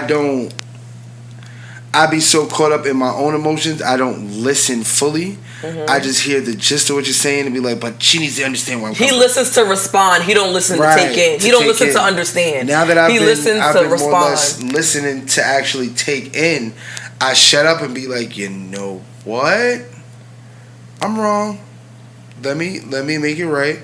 Because when you're wrong, you gotta admit you're wrong. When you're right, that's how you can celebrate and do that shit. That's like the secret to a relationship. That's one of the secrets to a relationship is admitting when you're fucking wrong. I don't be wanting to be wrong, because being wrong in this relationship is ass whooping. What? Let me explain why. Oh my God. When I'm wrong, I don't hear the end of it. I told you no, and she's not that I told you so person. But when it's like something that I argue her down, I'm like, no, I'm telling you, the Kool-Aid was not in the refrigerator, it was sitting on the table. Aaron, I put the Kool-Aid in the refrigerator. You did not put the Kool-Aid in the refrigerator. Here comes one of the kids. No, I left the Kool-Aid up. Oh. I told you. See, stupid ass. I told you, your dumb ass. Why you gotta call me all these fucking names? Because you always want to argue. So what? I know that I did something, and I thought you did it because you came in with the cup of Kool-Aid, but then come to find out you had the cup of Kool-Aid for 2 hours and the kid just died. My bad. I'm sorry. I apologize. He always want to argue because he has the need to be right. I don't like to argue because I know I'm right. Let me elaborate on that. When you ain't never been the one that's right, and then you start being the one that's right, and then you lose that. It goes back and forth.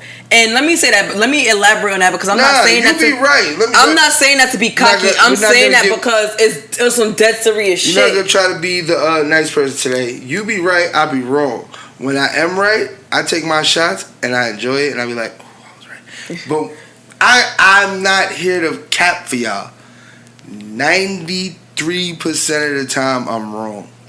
99.73. No. 93.75. I'm wrong. That 7% is like I get 7 times in a year to be right, and I take those with pride. Yes, I was right. And even in some way, some way, even when I'm right, she figures a way to make me wrong. Like, I don't make him wrong. Yeah, nigga, 2 + 2 is 4. But I told you 2.5 plus 2.5. So you was right about 2 + 2 being 4. But you was really supposed to come up with 6. 2.5 is not 6. But okay, man. Shit that I'm talking about. I didn't get That'll to be the 5. 6. Nah, it was 5.5. Nigga, what the fuck you talking about? All right. Like, it be shit like that. Like, I don't get to bask in the being right, because as soon as I prove her wrong, she proves me wrong. Like, just now, 2.5 and 2.5 is 6. No, 2.5 and 2.5 is still not 6. It's 5. 6. Because really, if you round it off, 2.5 equals 3. So 3 and 3 is 6. So I was right, but I was not how wrong. that works, but okay. You know what I'm saying? All right, boo. See, this is when you gotta learn when to fight. You gotta know what battles to fight and what And of battles course, not I'm to fight. sitting here playing with y'all. I know 2.5 and 2.5 means 5. Right, but still, like that's kind of how, you know, we have to like get it. That's one thing that we definitely have a problem in. And like I said, it played out on one of the episodes. We have an issue with that part. Make sure y'all check out episode 4 so y'all can see the meltdown. Boom! Because I definitely shut down at like 2:20.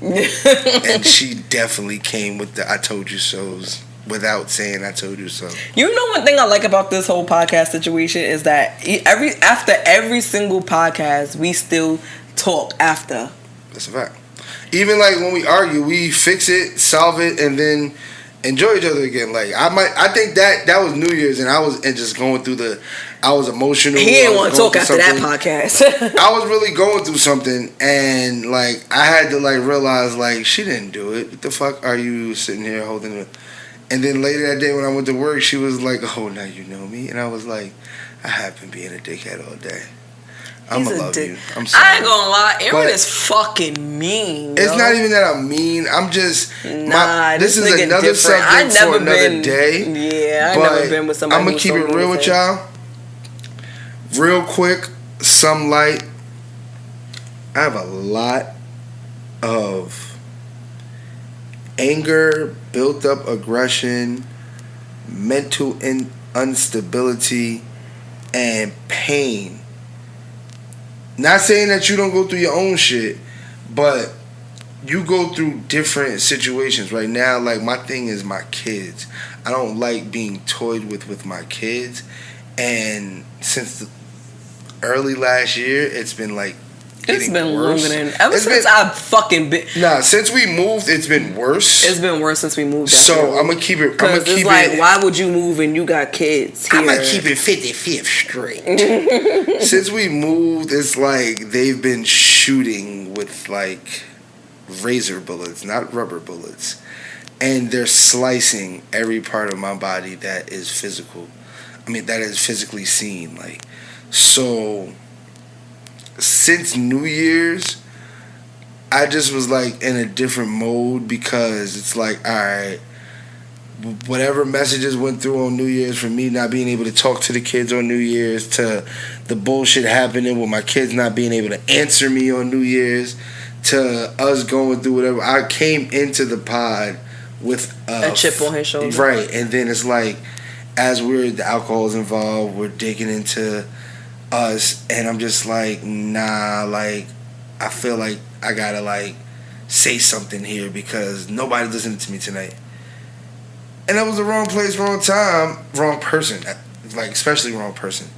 But I sat here and I want to apologize publicly on the pod. I apologize for being a whole asshole on the last pod, and not even talking to you and telling you like why I was upset, why I was in my little mood. I knew why you was mad. You know I knew why you was mad. Yeah, but it was just like I still haven't apologized since that day, and I felt bad because I took it out on you for real, when I should have just been like, let's not pod tonight. We should have just chilled, but I still wanted, gotta keep the content out there. At the end of the day, it was great. The pod was great up until 2 and some change. It got a little technical over there. But definitely did. You know what I'm saying? Great content for you guys. I want you guys to, if you haven't seen it, go check that out. You know what I'm saying? You can see a little meltdown at the end of the pod. But besides that, everything was good. I was a little saucy. And, you know what I'm saying? It was different watching it back and seeing, like, my reaction to certain shit, because sometimes I feel like she's like people are coming at me, and I felt like she was coming at me that day. And it wasn't that she was coming at me. She was just doing what she normally does. She was expressing how she feels about a situation from her point of view. And sometimes I don't know how to take... He always feeling attacked. That's because majority of my relationships, I was attacked. I'm not here to attack you. I tell you this all the time. I'm not here. It might sometimes... But I tell you the same thing. Don't get me wrong. Yeah, but it's a little... Like, here's the thing. It's different because my thing is physical. Your thing is emotional and mental. And that kind of resonates a little more. You understand what I'm saying? Because... that holds a little more hurt than you physically hurting me. Bruises go away. You can't heal a broken heart. You can't heal a broken mind. Like, that's a little different. Some bruises go away. That too, but still. I got a bruise right here. Anyway. That's another topic for a day that's probably not going to come no time soon. Yeah, but anyway, yeah, like, it's a little different. Like, he... thinks that I'm attacking him all the time. And don't get me wrong, I'm very aggressive with my words sometimes. Like I was explaining last time, like when I get angry, I'm very aggressive. And I don't, like, you know how some people get angry and they be trying to go for low blows and they be trying to put your business out there and stuff like that. I don't do that. When I get angry, I just express my feelings way more. Like, and that's kind of like, and another thing with me is that I hold shit in. So... what Aaron sometimes don't realize is that everything is a build-up for me. Right. So it's like, maybe he do realize it and he just don't care. I don't know what the fuck. But everything is a build-up for me. Like, you know, everything, it happens within time. And he don't realize it because he's so aloof to the fucking world that it's like, I didn't even realize you was... I can go off about something and he'll be like, why did you wait until... you felt this way about it to go off about it? And I'd be like, but I've been saying this to you for like the last couple months. And he'll be like, no, you wasn't. Until I start spelling it out for him. And I could be like, yo, Aaron, move that cup. I'm gonna move it, don't worry about it. Alright. A couple weeks later, Aaron, you said you was gonna move the cup, but you didn't move the cup. I forgot about it. I'm gonna move it. Don't worry about it. Da da da. All right. A couple weeks later, Aaron, I would really love if you was to move that cup because that shit is bothering me. And you know, like, this is when I get a little deeper. It's bothering me, and I kind of feel some type of way about it. I feel like it's like an eyesore, and you should just move it. And you're not moving it. And since you put it there, I feel like you should move it, like, and wash it and do something about it or whatever. I'm going to get to it. I keep forgetting about it. I think at that point is when he started realizing that I said it to him a couple times. I'll get to it. Don't worry about it. I told you I'm going to do it. I keep forgetting about it. Blah, blah, blah, blah, blah, whatever. Then time goes on. And then I don't say nothing about the cup anymore. I say, fuck the fact that I'm going to say something about the cup. Because now it's not even about the cup. It's the principle now. You're not even acknowledging what the fuck I'm saying to you. If you would have did it right then and there, because you always want to move on your own time, if you would have did it when I originally asked for it, we wouldn't be in this position. But now at this point, it's not about the fact that the cup is there. It's the fact that when I first asked you to do something, you didn't fucking do it. And that for me is a problem. So it's like, now, fuck the cup. Now it's the principality of the situation. It's the fucking motherfucking-pality of the situation. Why the fuck are you not listening to what I'm saying? Why are you not respecting me enough to do something when I ask you to do it? Why are you always putting me second? Why, like, it's a trigger because I feel like that's at one point our relationship was like that. Why are you always pushing me to the side? Why are you brushing me off? Because then when the argument comes, because now it's like, yo, I asked you to fucking move the cup. You didn't fucking move the cup. Can you move the fucking cup? And that's how it gets to, like, it get aggressive. And then even sometimes might move the cup because now I got a little technical with him. He might move it, but he ain't gonna go wash it and put away. He gonna move it somewhere else. Alright, I'm gonna look over here. Yeah. She now she don't see the cup. She don't see the cup. Until she see the Little cup. do he know is that I still see the fucking cup. What cup? Baby, it's a whole different cup. And then he started doing shit like that. He started the gaslighting shit. I don't know what you talking about. Right, I don't know what you bugging. That's a different cup. It's just like we got multiple cups that look like that. I didn't fucking I been washed the cup. I just brought the cup back down here. You understand? He started with the gaslighting shit. That's when he started doing that, and then that's what started pissing me off after a while. That's what starts pissing me off, and then that's when it's like, you know what? You gotta get the fuck out of my house because I've been fucking told you to move that fucking cup. You didn't fucking move the cup. And starts getting like that, and then it's like, so you gonna kick me out over a cup? You gonna kick me out over a cup? And I fucking hate that. Don't minimize my feelings. Because when it was minimal, you didn't pay attention to it. Do not minimize my feelings. I don't fucking like that. Don't tell me I'm bugging. Don't tell me I'm crazy. And don't belittle my fucking feelings. I don't fucking like that. Don't fucking do it to me. Because at the end of the day, when it was a minimal and a simple situation and it wasn't that serious, you didn't pay me no mind. Now it's become something different in my head because now it's not about the cup anymore. It's about the fact that you didn't pay me any mind. It's about the fact that you're trying to manipulate me into thinking that the cup, that you changed the cup and stuff like that. Now it's about everything surrounding it now. And that's what's pissing me off. And you're trying to minimalize it and you're trying to simplify it into saying you're mad at me about a cup. So you're gonna kick me out? You're gonna really kick me out because of a cup? So you're about to do that because I didn't move the cup? Me because I didn't move a cup? No, because to me that's a major relationship issue that you're not listening to what I'm saying. Yo, bro, let me tell you how she's tripping over a fucking cup, my nigga. Shit like that. That be the like I've and this is like I'm being so real. I've learned to stop calling the bros to complain because the bros that aren't in relationships, they don't understand when I'm calling you, I need you to tell me I'm wrong. I don't need you to tell me, yo, you're right, fuck her. Like, I got rid of those friends because those friends are the negative that want you to just still be living the life that they're living. So then once they get into the life that you want to be in, they can be like, nah, you should have stayed with her. What the fuck you mean? I should have thinking you told me to leave her.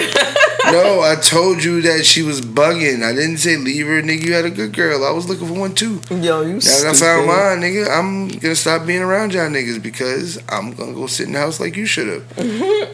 You know what? Fuck you then. That's why I've been sitting in the house. Bing bong. The fuck, nigga? I learned my lesson. I stopped listening to my friends a long time ago. Bing bong. I'm happy to say that one of my friends has found love.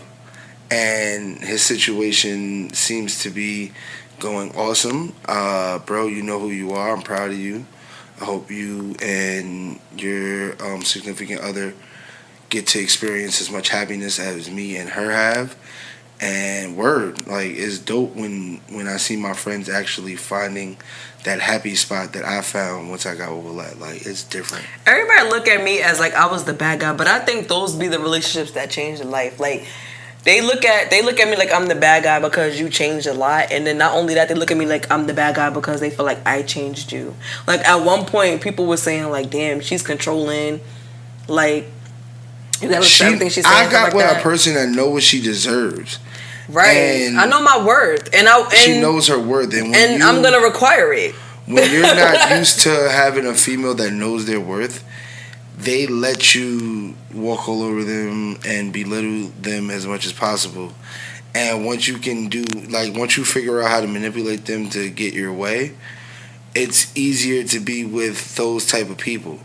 Being with a person that's strong-minded, strong-hearted, strong-footed from the jump is the difficult part. But the reward is much greater at the end because you're with a person that's not only helping you groom yourself into the perfect person for them, you're becoming a better person for yourself. And it's not like you're just doing it for them. Like, she helped me see what I've been needing to see for the past 15 years. Myself. The true me, the real me, the the person that's not trying to fabricate his life all the time. The person that can actually get up and do the shit. Because I, at one point, was independent, but it's been years since I've been independent. It's been mad years because I've had so many girls or my parents to just baby me and spoil me. When I learned how to be independent, it just came and left. Mm-hmm. My mom tried to teach me that. I turned that from independency to survival because I didn't need to be independent. What I gotta be independent for, Mom? I got you. I need to learn how to survive when you're not here, and I need to learn how to cook. I need to learn how to clean. And then if I leave him today or tomorrow, he knows how to run a whole household. Household, business. He knows. Like. He knows.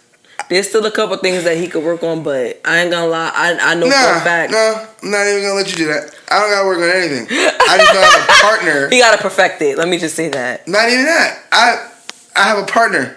We're gonna do this together. I know that just like she knows that there's points in time when we can be lazy. Yeah. And we capitalize on that shit. And I don't mind when she do it because I do it too. Fuck that. Like, that's what we're here for. He can't wait till I be lazy. If I'm in work mode and I'm like, let's do this, he fucking hate that. Like, bro, just sit your ass down and shut up. Soon as I be like, yo, I'm tired. I don't really feel like doing it. I've never had a female. He'd be like, you don't feel like doing it? Word? You don't want to just take a nap before? Like, he can't wait till I say that. Right before the pod. Like, I'm like, yo, you can take a nap. Like, I know you're tired and you're sleepy. And then she just jumped up. I'm like, all right, we because I'm about endurance and I'm about me pushing myself to the limit. Once like, you get it done, then it's like, all right, now I can rest. Yeah, like, I have to push myself to the limit. I can't rest when things are not done right. Like, things are not good. Like, earlier, I'm planning my son's birthday party and I'm sitting here, I had to take breaks because I'm sitting here literally having anxiety attacks because from everything, like, we're still new to Georgia. We're still fairly new to Georgia. And I'm not a sociable person like that. Like I was saying before, Aaron's a little more sociable to me, so he knows people down here now. I still don't know nobody down here. I know people because of work. I don't even like people. Even before that, he still was finding people down here because, you know, he smokes and stuff like that. So him going to the fucking gas station, now he know the nigga, yeah, just Jeff was making me like a jet to the dot. How the fuck you know Jeff? Like, gas station nigga, shirt say Jeff on it, like shit like that. Like, it's like, I'm not like that. Like, I go to the same Kroger every fucking day and I see the same white lady every single day. You think I know her name? No. Like, I don't give a fuck about who she is. I don't care. Like, but it's like that. So I'm sitting here struggling because I'm like, who the fuck is gonna come to this baby's party? And my son is just like me. Like, he's socially awkward. He got social anxiety. He's scared to meet people. But once he meets them, he embraces them. Right. And that's the thing. Like, and I'm like, yo, just pass out your invitations. Just do this, do that. And he's not trying to do that. So now I gotta come up with a way to fucking get people to this damn party. And I gotta come up with this way to make this party look good. And one thing about me is that I am a creative person and I'm very talented when it comes to certain shit. Once I put my mind to it. But the initial thing is, I'm lazy. I don't want to fucking do it. Mm-hmm. I don't want to do it. But when I put my mind to it, I'm going to fucking go. And I'm going to go from there. I can't sleep. I can't eat. I can't do nothing until it's fucking done. Like, that's not a cliche. That's like something that's literal for me. Like, I cannot do nothing until it's done. Like, I haven't slept for like the last 2 days. I only slept for like maybe an hour here and an hour there. Literally. Because I'm trying to plan this party, trying to get a DJ, trying to get the decorations, trying to find a cake, trying to do this, trying to do that. And I need to be prepared to do it. Like, and the crazy part about it is I actually asked, you know, somebody to help me do it. But because I'm the micromanager that I am, and because I am the person that I am, I want to get things done now. And, you know, it's been a little slow, and I want to get things done now because, you know, I'm trying to buy things now because we're still planning a wedding. We're still trying to save up for the wedding. There's a couple of trips that we're trying to take in between that and that we're trying to do. And then we have I have my daughter's birthday that's coming right after this in April. April is the last birthday that we have until fucking September now. Before it was November, before it was October. Now it's until September. And because we literally we have a kid for every month pretty much. And if it's not a kid, it's us. Right. So it's like from September to April. Like, my mom's birthday is in April. But what I'm saying is, like, the immediates, like our children. From September to March. Us, my mom, and my siblings as well. You understand what I'm saying? It's like it's from September to motherfucking March is my daughter's birthday. That's the last birthday as far as the kids are concerned. But April is my mom's birthday. You understand what I'm saying? So we have from that to that, and there's things that we want to do, and there's things that, and we have to, like I said, I'm not working. He is, and we gotta do certain shit. We gotta budget shit right, make sure things go a certain way and stuff like that. So I want to get things done now. You understand what I'm saying? So my thing is go. Even if I'm tired, I could be like, yo, I'm fucking tired. I need to lay down. I need to go to sleep. I need to do this. I need to do that. Aaron will fucking capitalize off of that shit. That nigga would be like, you tired? You gonna go to sleep? Yeah, we should. I think we should just lay down for a little while. We should go to. He can't wait for me to say I'm fucking tired. He can't wait for me to say I want to go to sleep. Always she be. He can't wait for that. And I be like, no. And then once I start doing this shit, and I get frustrated because sometimes he'll take that nap. He'll do this, and I be like, yo, my nigga, like, help me do this. And he be like, you can't force me to stay up. Just because that's what you do doesn't mean that's what I do. You can't do it. But it's like, my nigga, here's the thing. This is my problem, right? Maybe you can get a little clarity on it. No? Maybe? Maybe you can get a little clarity on it. I think the reason why I get so frustrated when he does that, because he does that the whole time through. Let's say for 12 hours out the day, we got to do something. Let's say cleaning. And we got to clean. And I'm cleaning, and he's doing little shit. Aaron, let's say we got to move a couple boxes versus picking up the trash off the floor. Aaron will sit in the chair and pick the trash up off the floor while I'm moving the boxes. No, nigga, you supposed to be moving the boxes and let me do that. But that's not what he do. And because I'm the person that I am, I need to get it done. So let me get it done. Or he'll get in his phone and then I got to play my song real quick. But then he gets sidetracked in his phone. Or I got to go get something to drink. Or I got to go take a shit. Or I got to go pee. Or I got to do this. It's everything. Everything stops him from doing the task at hand. So a 5-hour situation ends up turning into a 3-day situation. Because of that. Because sometimes I don't want to do it by myself. And I feel like I shouldn't have to. So a 5-hour situation ends up turning into a 3-day situation or something that never happens at all. And that frustrates me. So when he be like, I'm ready to go lay down and you can't force me to work all day, I get pissed off because I be like, you didn't fucking do nothing.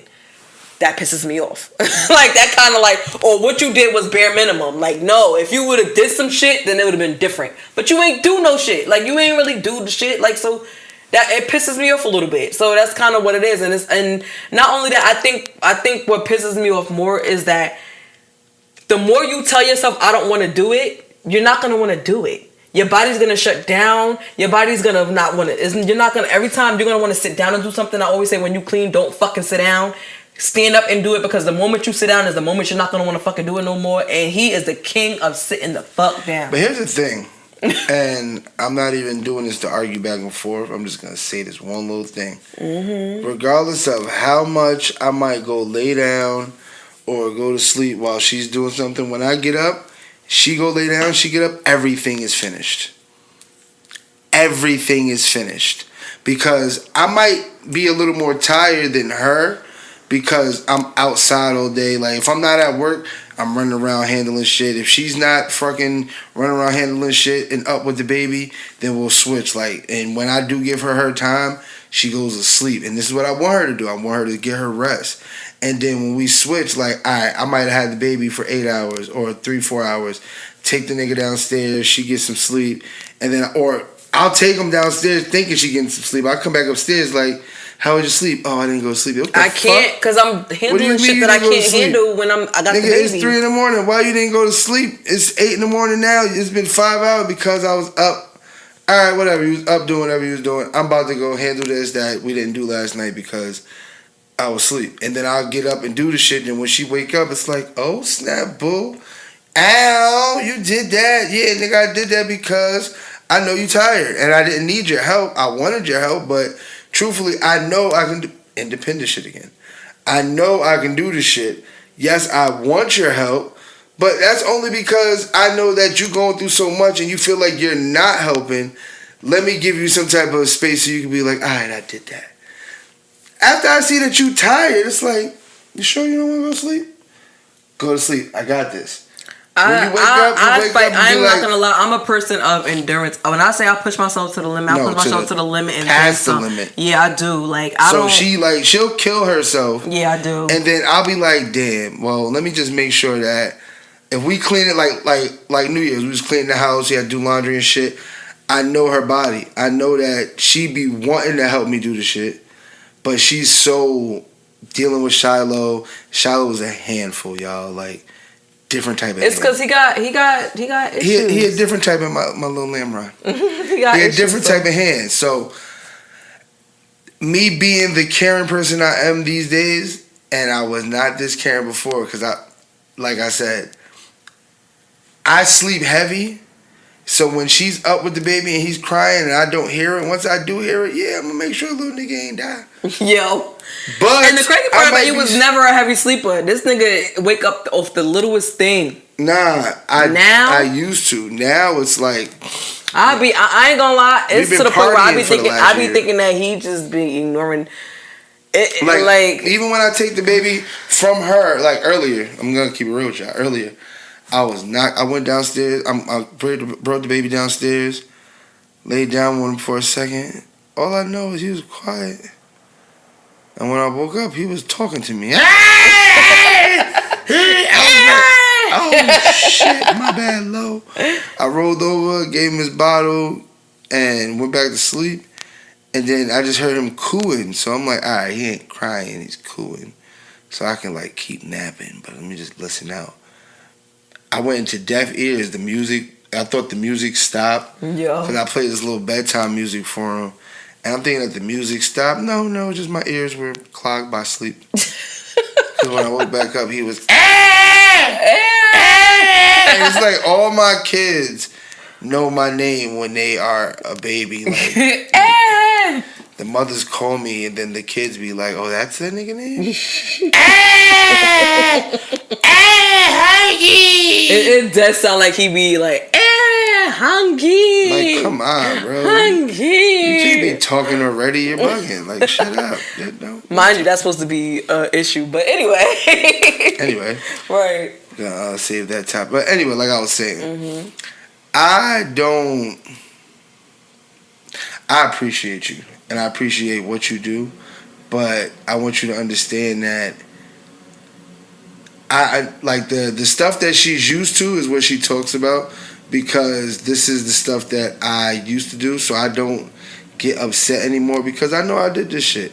Lately, I've been trying to step my game up and put the bigger foot forward. I don't like saying the executive position, because when I make the executive decisions, like I said last time, my president comes and shuts that shit down. So I like to make sure I put my best foot forward and pick up the slack for myself. I don't want her to pick up my slack. I want to be able to see my slack picking up myself and her be like, good shit, bro. I'll be like, babe, I got you. And she'd be like, all right, cool. Not, oh my God, I fell asleep and woke up and it's still. That's the thing. Like, the crazy part about it is I am naturally a micromanager, but that's because of my OCD and my anxiety. But I want to take a break from that. Right. You understand what I'm saying? So it's like, I don't want to have to do it, but here's a great if I don't trust, yeah, like I have to. Here's a great question for you. What happened? How do you take a break? I have to 100% trust you. That's how I take a break. When you 100% trusted me, I dishonored your trust. Right. How do you fully begin to trust me again? I don't know. You have to do what you got to do to build it up. I don't know. I can't give you an answer to that question because I never been, like I always tell you, I never been in a relationship where I lost trust and gained it back. Right. So I don't know what that feels like. This is my first relationship that I've been in that I lost 100% trust and I have to gain it back because I decided to stay in it. Right. Like, I don't know how to gain it back. And so I'm still learning that process. That's still a learning thing for me. Right. So that's why I micromanage you so much, because I don't trust you. But I feel like once I trust you, I know once I trust you, I won't micromanage you because I know you got it. Because it'd be little shit like, and I do stuff because I can't put it all on him because that's also something that I have to deal with. So I do stuff to help me with the trust, if that makes sense. Like, if let's say if we're leaving out the house, right? And we leave from the top of the house instead of the bottom of the house. And I'd be like, did you do, I don't want to say it because I don't want to, whatever. But I'd be like, did that. Like, make sure you don't do that before we leave. Mm-hmm. You know what I'm talking about, right? Mm-hmm. Make sure you don't do that. You like, I got you. But I know your mind. And I know sometimes you're a robot and you move. Mm-hmm. So I'll be like, as soon as you come out the house, I ask you, did you do that? And you be like, no, babe, I got you. I didn't do it. And then when we get in the car, we could go ride down the street and we could go whatever. And I'd be like, did you do that? And you'd be like, no, that's me testing you and testing myself. You get what I'm saying? To gain the trust back, to make sure like I could be like, now, the next time we leave out the house, I ain't got to ask that question because I automatically know. But sometimes where it fucks up at is that I can ask you for a week straight, did you do it, right? Mm-hmm. And that one day, I'd be like, you know what, let me not ask him. Let me just make sure that, let me not ask him, let me not do it. That one day, I'd be like, I'm not going to ask him. You end up doing it. And then the kids call, be like, yo, what the fuck? And I'd be like, why did you see this shit I'm fucking talking about? Like, and then it ends up being, you understand what I'm saying? Then it ends up losing the trust all over again. You get what I'm saying? So it's like, I don't want to put more into it than you because, again, you're the one that lost it. You're the one that got to try to regain it back. Mm-hmm. But I'm also not going to put the responsibility so on you because I have to put the work in too to do it. You have to learn how to trust him. Right. So I have to put the work in to do it, but I can't do it by myself. I'm not going to just trust you out of nowhere. I don't expect you. Now, this is the thing about being the person that did the hurting and did the dishonoring. When it happened, I didn't know what I was doing. I didn't realize that I was doing this shit. I don't think you cared. I think you knew what you was doing. You just didn't care. I didn't. I cared. If I would have realized that I was being that dishonest and that much of a dick, it was the drugs. And I always blame the drugs because... It was Aaron. No, it wasn't Aaron because Aaron cares about you. The drugs is what made me not care because the feelings were numb. And I explained this to you before. When I used to pop pills and shit, I would be numb. So, you know how I used to go. It would be like, I'm hurting you, but I don't care. And then after I come down off the high, it's like, oh my God, I did that? Mm-hmm. Damn, I'm so sorry. I'm mad, like, apologetic, and then I pop a pill, and it's like, you'll be alright. Right. I don't even know why you feel that. It wasn't that I didn't care, because clearly once I came down off the drugs, I was like, damn, I did that. But I was so addicted to escaping reality and living in this false reality where everything is okay. I can walk around without a care in the world. I can walk around and not feel shit. It was easier for me to deal with my baby mom keeping my kids away. It was easier for me to deal with the beef that was going on in the streets. It was easier for me to deal with the disloyal friends and not seeing the disloyalty. That's how I was able to stay blind to all the bullshit that was hurting me for real. Mm-hmm. Is because I was popping pills a mile a minute and running around with a bottle of orange juice to make sure that I enhance my drug every day. And that used to get on my nerve. Like, I don't want to pay attention to what's hurting me. So let me not pay attention to what's hurting me. And then when you come off the drug, it's like, damn, I did that? Shit. Let me pop a pill so I can forget that I did that. Right. Like, it's a fucked up cycle somebody had. It definitely was. And I don't know, like, I was trying to show you. No, not right now. I was trying to show you something. I'm sorry. See? Because we can't do this right now when we on camera. Look, Aaron, just do that. Just look. But anyway, like it was.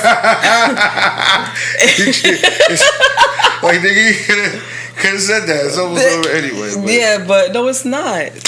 But anyway, yeah, I don't know. It's like, the thing about that is, we used to have so much fucking trust with each other because you understand what I'm saying? Friend. And so when you started to fuck shit up, I still have all the trust because she didn't fuck up my trust. Right. Like when I tell you this nigga so comfortable in his skin. I love it, but I also get mad because I be like, damn, I wish I could be that comfortable in my skin. He is so comfortable. I could go to the fucking store for hours and this nigga could be like, la-di-da-di-da. But as soon as I go to work, which one of them bitches you fucking on like, company time? right, and it's like, damn. Like, bro, what do you mean them fucking bitches on company time, bro? Like, bro, it be so real, like, comfortability shit. I know where I stand as a man in my relationship. So, shit like, perfect example last night. I call her while I'm at work. I'm supposed to be at work, so she knows at work I have no phone.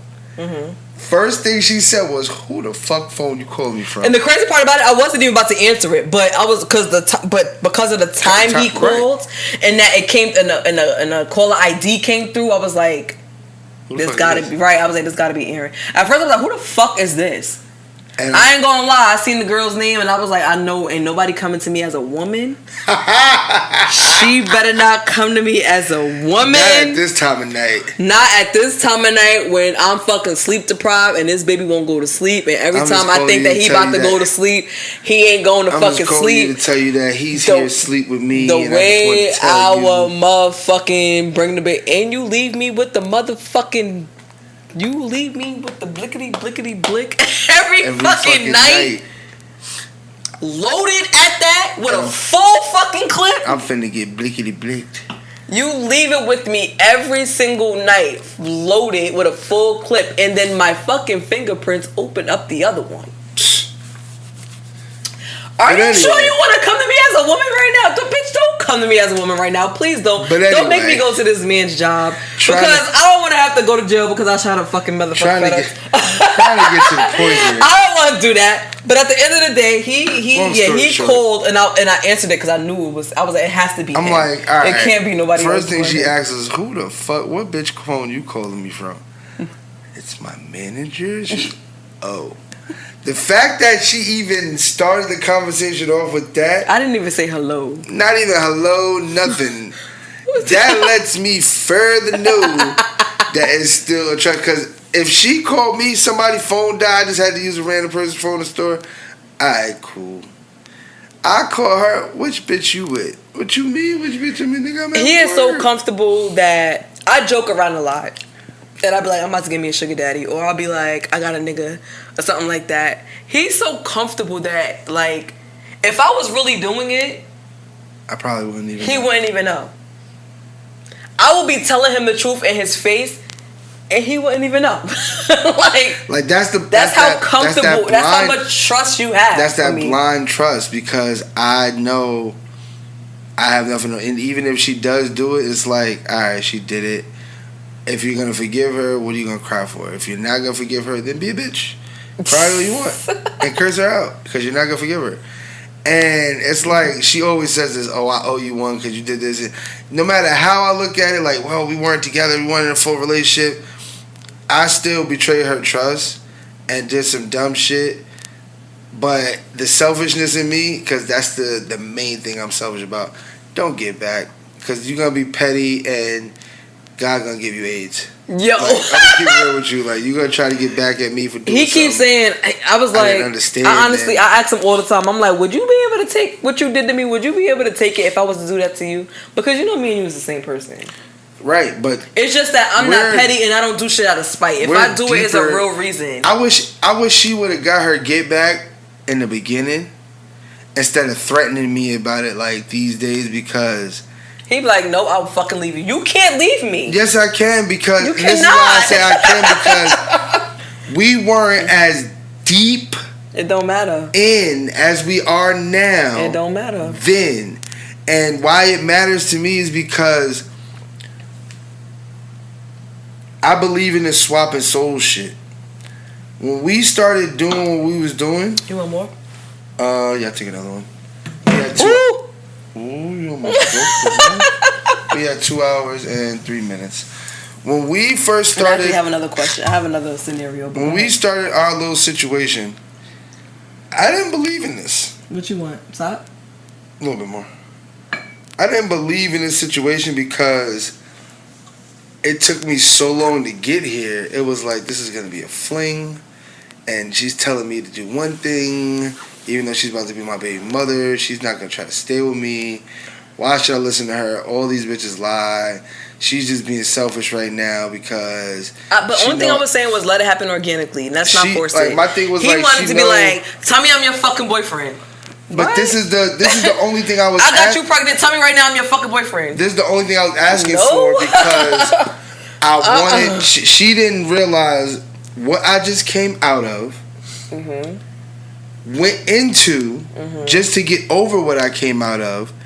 And all I ever wanted was the acceptance of being someone's one and only. I never felt that. And even with the person I was with prior to this relationship, I was her one and only, but I didn't want to be a one and only at that point. I wanted to be a hoe. Because I was somebody's one, but I wasn't their only for over 10 years. No. Oh, okay. I was their one, but I wasn't their only right. for over 10 years. So it's like, I want to be somebody's one and only. But right now, I'm going to use you to be my one and only so I can have that security blanket that I can go do what the fuck I want and still come home and have somebody here. So when all these other girls is mad at me because I'm posting a picture of you, I'm good. And then in 2 days, they'll be over it and they'll be sucking my dick again. And then I still got my one and only, but I'm not their one and only. I'm just their one. Now that I'm somebody's one and only and they're my one and only, for you to go off to retaliate for something I did before I understood what I had in front of me, I feel like that would be mad fucked up. But I always say I'm gonna leave, but I know that I owe her one, so technically it would just take me 2 years to get over it. I don't think that. Let me say this to you. Because the first year I'm gonna be like fuck you, and then the second year I'm gonna be like fuck, no you, just fuck, and then third year is gonna be like, alright, I'm okay again. It took me 2 years and I'm never gonna be the same, but we can stay together. I love you. Let me say this. I'm willing to stay with you. If I was to do anything now, it damn sure wouldn't be. It won't be retaliation anymore because even though my thing is this, I'm over what you did. I'm just not over how you made me feel about it. You get what I'm saying? So it won't be retaliation. I'm not a spiteful person, regardless of how much I threaten you, regardless of how much I be like, I owe you one. Regardless of how much, you get what I'm saying? I'm not a spiteful person, so I would never cheat on you because of what you did. I don't even feel like that's a valid reason anymore. If I was to cheat on you now, it would definitely be what you're doing now. That makes sense? It wouldn't be because of what you did. It would be something that you're doing now. Because that's not even a valid reason for me anymore to be like, yo, let me fuck somebody else because he fucked a million people and lied to me about it. No. If I fuck somebody else, it's because I have an issue with this, that, and the third, and that person's fulfilling that issue. And it don't necessarily have to be me fucking them. It could just be the time or conversation or whatever. Like, because I don't necessarily, I go for what I'm missing. I don't go for just because I know I can fuck you, I'm going to fuck you. You get what I'm saying? So that's kind of what that is. Like, and at this point, we are approximately 7 months away from our wedding. If you cheat now, you gotta It's die. over. Hey, if you cheat now, you gotta die. If you cheat now, you gotta die. I ain't worried about me cheating because I know who I am and what I'm doing. It's like, it is what and I don't even like having this conversation. I'm gonna be honest with you. I feel like we even so far that we shouldn't even be having this conversation. This is the thing. I leave her every night to go to work. And though she feels that I'm super comfortable and she doesn't understand that when I'm at work, it's always the thought in my head of which ex-boyfriend, which friend, which dude has randomly hit her up, and because I'm not there to give her the time, or because I know that lately I haven't had the time to give her the conversation, the recognition, or made the time. Let's use your words wisely. Haven't had or made the time. I know that someone could possibly be in her ear or in her inbox and keep her company while I'm at work for 10, 12 hours. So then sometimes it do be that feeling, but I don't show it because I always go back to, you have a good girl. Stop thinking like that. But then it's like, nigga, what if I'm at work and an ex or a friend, Not gonna front. There's one time it rubbed me the wrong way. She told me that one of her exes was like watching the pod, and I'm saying shout out to him for being a viewer, but nigga, why are you like where you come from? And it's like, why is this person not like saying like why are you talking? It's just like, all right, I haven't had issue with exes lately, so it's like, all right, where is this coming from on your behalf? Because now that I'm working and I'm not in the house as much at nighttime, all of a sudden the ex pops up, and this was my thought process at the time. I've gotten over it now, but I can't hold it in because I never like expressed to her how I really felt. And it was like, now all of a sudden your ex is watching the pod and he's hitting you up. I don't like that, because where does that energy come from? And then like there was one pod where one ex actually commented. That was the same person. It was a different person. It was. All right, let me first correct this. When he's saying ex, he's not necessarily saying ex-boyfriend. When he's saying ex, that's a loose term. Ex-situationship, ex-fuck, ex-boyfriend, ex. Let me clear that up, right? Let's clear that up. That's I don't know, because you said it was your ex, so I thought it was your ex-boyfriend. And then one of your ex-situations popped up. Ex-situations. Both of them were, but like that's what it was. But let's just clear that up first. When we use ex, sometimes we're not always talking about an ex person that we was in a relationship with. Let's clear that up. Number 2, the second ex the ex situation that you was talking about, I didn't even realize that until I looked into the comments and I seen it and I was like, whatever. So I didn't. When you said that, I was like, that went in one ear, not the other. Mm-hmm. The first situation,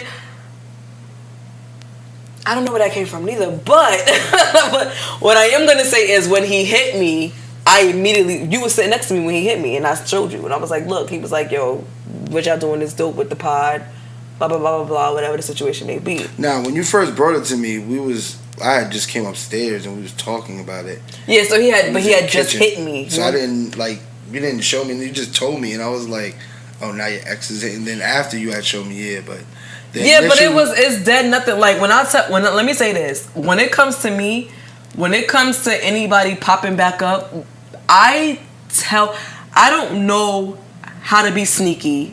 I don't know. I'm lying. Let me stop lying. I was trying, because this is the problem. Last time I called her a liar.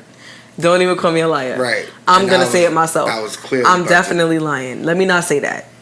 Let me correct my words, because it's not that I don't know how to be sneaky. I do know how to be sneaky. I do know how to lie, but this is why I don't do it.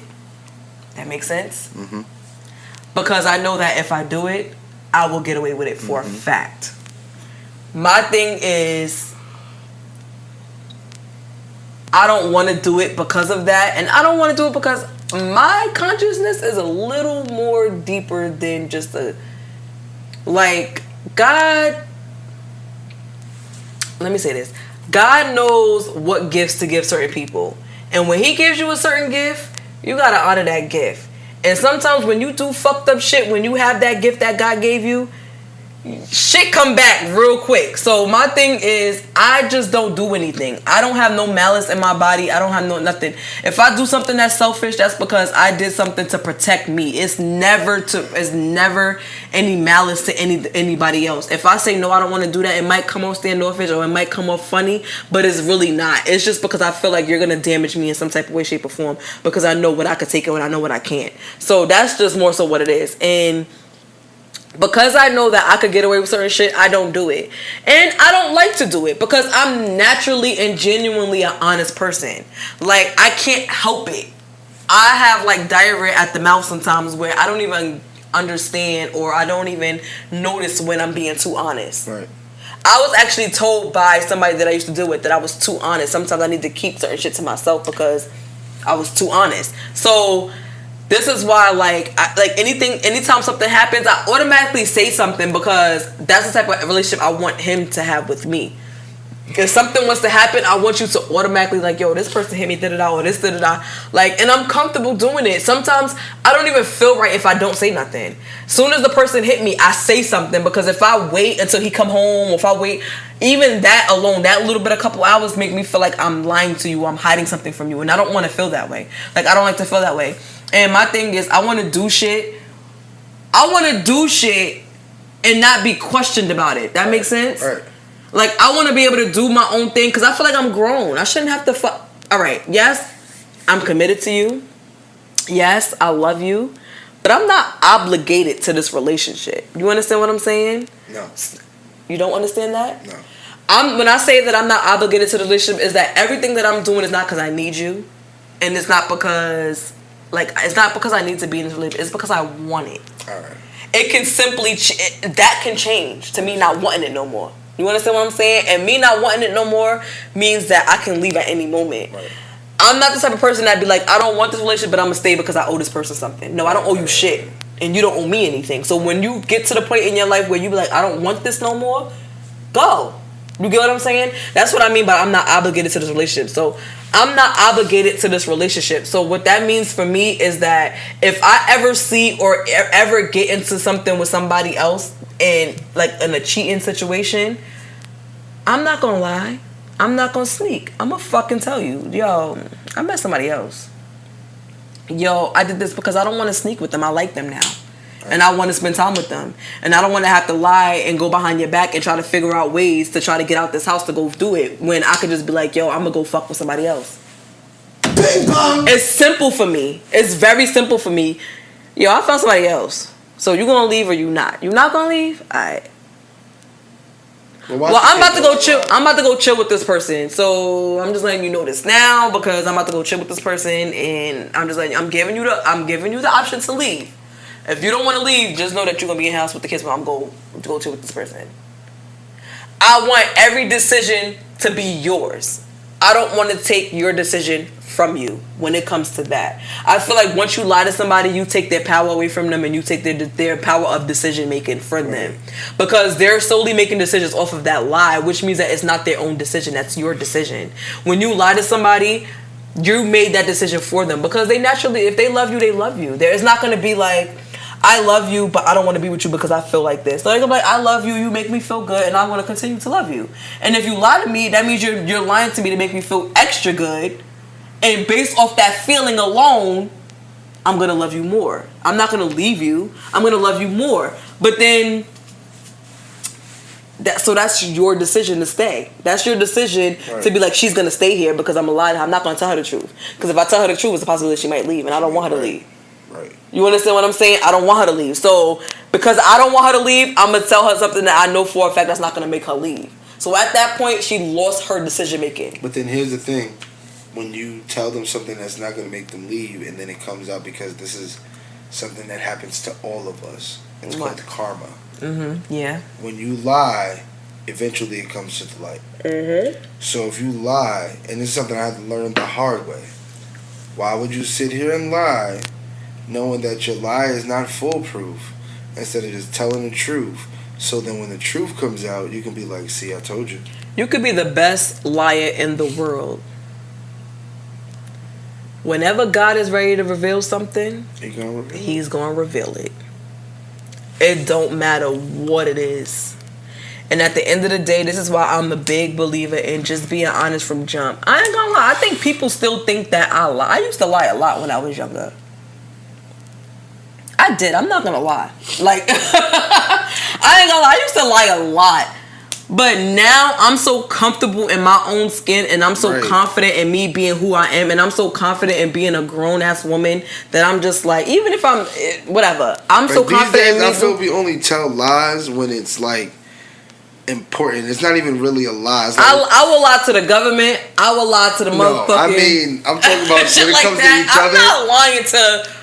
When it comes to each other, we only lie to each other when we're trying to like surprise each other, like and that's like I think that's dope as fuck. Like I was about to say before, I'm happy as hell that none of my exes want me or have popped up because regardless if I tell her the truth or not, I know my wife.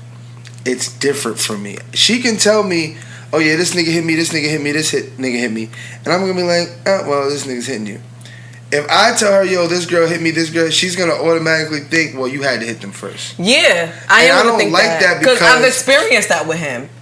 I don't like that because it's been random occasions where I don't even be like hitting female. I don't hit females, none of that shit. And they'll like comment on something, and I'll be like, damn, do I tell her? Do I not tell her? Do I tell her? Do I not tell her? And then she'll end up finding it like, why you ain't tell me? Because I really didn't want you to flip on me and be like, yo, you hit this person and they hit you back. No, I actually didn't hit the person. They randomly hit me. And she don't be believing me. So I'll be like, you know what? You want to know why? I'm going to just let it sit. Like, it was a perfect time. I let it just sit there. And I'm like, yo, she still ain't saying nothing. She's not checking my shit. Little did I know she been checking my shit, seen the shit, seen it was a regular conversation, and was like, oh, alright, but you bitch ass nigga, you still ain't tell me. And then like a couple months later, so how come you didn't tell me that such and such? Oh, you did see it. I see everything. Thank you fucking God. I just choose it. I just choose. I just pick and choose when I want to talk about it. I see everything. Like nigga, I keep telling him, it's nothing that you can get past me. It doesn't even matter if you. But she don't understand. Feel like you're a step ahead of me. I'm always there, right she behind you. She don't understand how I be so like relieved once it's like, oh, you did see, thank you, God, yeah, so now I can talk to you about it. Then it just be like she looking at me like, nigga, you're lying. I want him, because my thing is, nigga, I want him to get comfortable. I'm not lying, babe. I'm telling you. No, nigga, Aaron is not. Aaron is the type of person that he is not going to disclose any information if you don't fucking ask. And even if you fucking ask, he's not going to confirm or deny anything. No. Let me need him to feel comfortable coming to me, like as comfortable as I am coming to him with shit. I need him to do that. So sometimes when I see something, I don't address it right away because I want him to come to me and be like, yo, this is what happened, this is what it is, and this is what it ain't. Like, and this is why these days I can't wait for a situation to come abroad where I can just go to her like, babe, look, this bitch hit me, and I'm just letting you know this bitch hit me, because I've gone through this bullshit for so long where they didn't or did hit me, and whether they didn't or did hit me, she just thought I hit them first. These days, bro, I'm a whole different person, and I love it. Like, I love the fact that I want to thank y'all for not liking me anymore. All right, you gotta give me a second. We back. All right, y'all. But yeah, like I was saying, shout out to the previous life experiences. Yo. That don't actually look for a nigga or try to hit me up. I appreciate you because that lets her further know that I'm not capping when I tell her I'm not interested in any. Well, she might believe whatever she wants to believe, but me knowing that no one hits me up to search for me, look for me, it makes me feel better because it's like y'all respect my relationship and I appreciate that. Do they? I'm like, listen, when we were first in a relationship, I was getting hit ups all the time. It's been like a couple years, like 2 years, since maybe 3 years. I don't know, it's been a while since I've had any trouble. And I don't like trouble. So when trouble comes around, just know you bitches need to understand that her thumbprint opens my safe. Bing bong. You know what I'm saying? I feel bad for you. Bing bong. I feel bad for y'all if y'all hit me up. It's not even them. That's the crazy part. It's him. But this he is the better thing. watch out for himself. I know for a fact I ain't doing shit. So if y'all hit me up, that's y'all asking for an ass whooping. Because I didn't hit you. Mm-hmm. I didn't hit you. I didn't ask you to hit me up. I didn't tell you to come and hit me up in my inbox. You did that to yourself, so you can sit on the avenue saying avenue with avenue saying avenue because you decided to do that shit. That's your fault that you got yourself shot because she has the thumbprint to my safe. That's all I'm saying. I appreciate y'all for being normal and not being haters or trying to put any. I'm saying I'm a whack nigga, so they don't want the whack nigga back. Well, they thought I was the whack nigga. I'm the whack nigga that ended up being the fucking rose that grew out of concrete. You know what I'm saying? Some of them are like, damn, he's so happy with her. Why he couldn't be happy with me? Because you didn't deserve it. Bing bong. You didn't put the work in. Bing bong. She put the motherfucking work in. Bing bong. This is why she gets the loyalty, the faithfulness, all of the stuff that nobody else could have got. Because when I was trying to give stuff like that out and learn, y'all wasn't trying to deal with me. Y'all was like, oh, I want that nigga because he got big dick, big money. What about the little nigga with the little dick? and a little money. You don't want a little dick and a little money? Now I got a little dick, big money, bitch. Yeah. He gets on my fucking nerve. It's just because the status quo is that fat niggas have little dicks. So you know what I'm saying? I gotta speak for all the fat niggas out there. Shout out to my nigga Brucey Bruce. He started this whole fat niggas got little dicks. You know what I'm saying? Shout out to Brucey Bruce. But you were saying, finish touching on the topic. We're at 2 hours and 25 minutes. You know what I'm saying? We don't usually do 3-hour pods, but if this topic goes into a 3-hour, I won't be upset. All right, yeah, so pretty much to touch back on the like independence and codependent situation. Can I rub your feet while we're talking? Why do you want to rub my feet all of a sudden? Because I haven't touched your feet all day, and you don't love me. But anyway, to kind of like go back into the like the independence and codependent situation, like there's couples who literally can't function without each other. Like, I know a few. Yeah, I do too. And it's like they can't function without each other. Like there's couples where they're like, I could leave him, he could leave her, and y'all could come back and be alright. Here's my question. You get more done that way when that happens. I'm gonna just put that out there for the unfunctioning couples. Here's my question real quick. Yeah. Being that y'all depend on each other so much now, yeah, how was it possible for y'all to live y'all lives without that person? That's the thing. Like the quality of life that it was. Let me tell you something. People are just naturally codependent, you know. And when they get in a relationship with somebody, they automatically attach themselves to that person to where that they don't have a personality of their own. They always take on the personality of the person that they're with or they're around the most. You understand what I'm saying? And that's kind of what it is. Like they weren't living when they were by themselves. This is why when they're with the other person, it's like I can't do nothing without this person, and like every little thing gotta be like I need this person to do this. But you fuck your life up that way because what if that person's not ready to do something when you want them to do something? Now you gotta wait because your whole thing is I can't do it without this person, right. And then you're gonna get mad because you put your expectations on this person.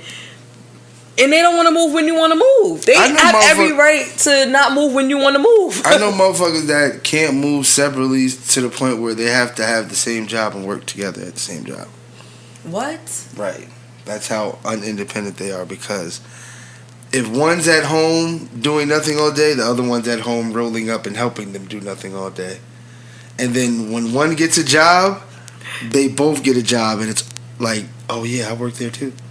You didn't know that we worked there together? That's funny. You know what I'm saying?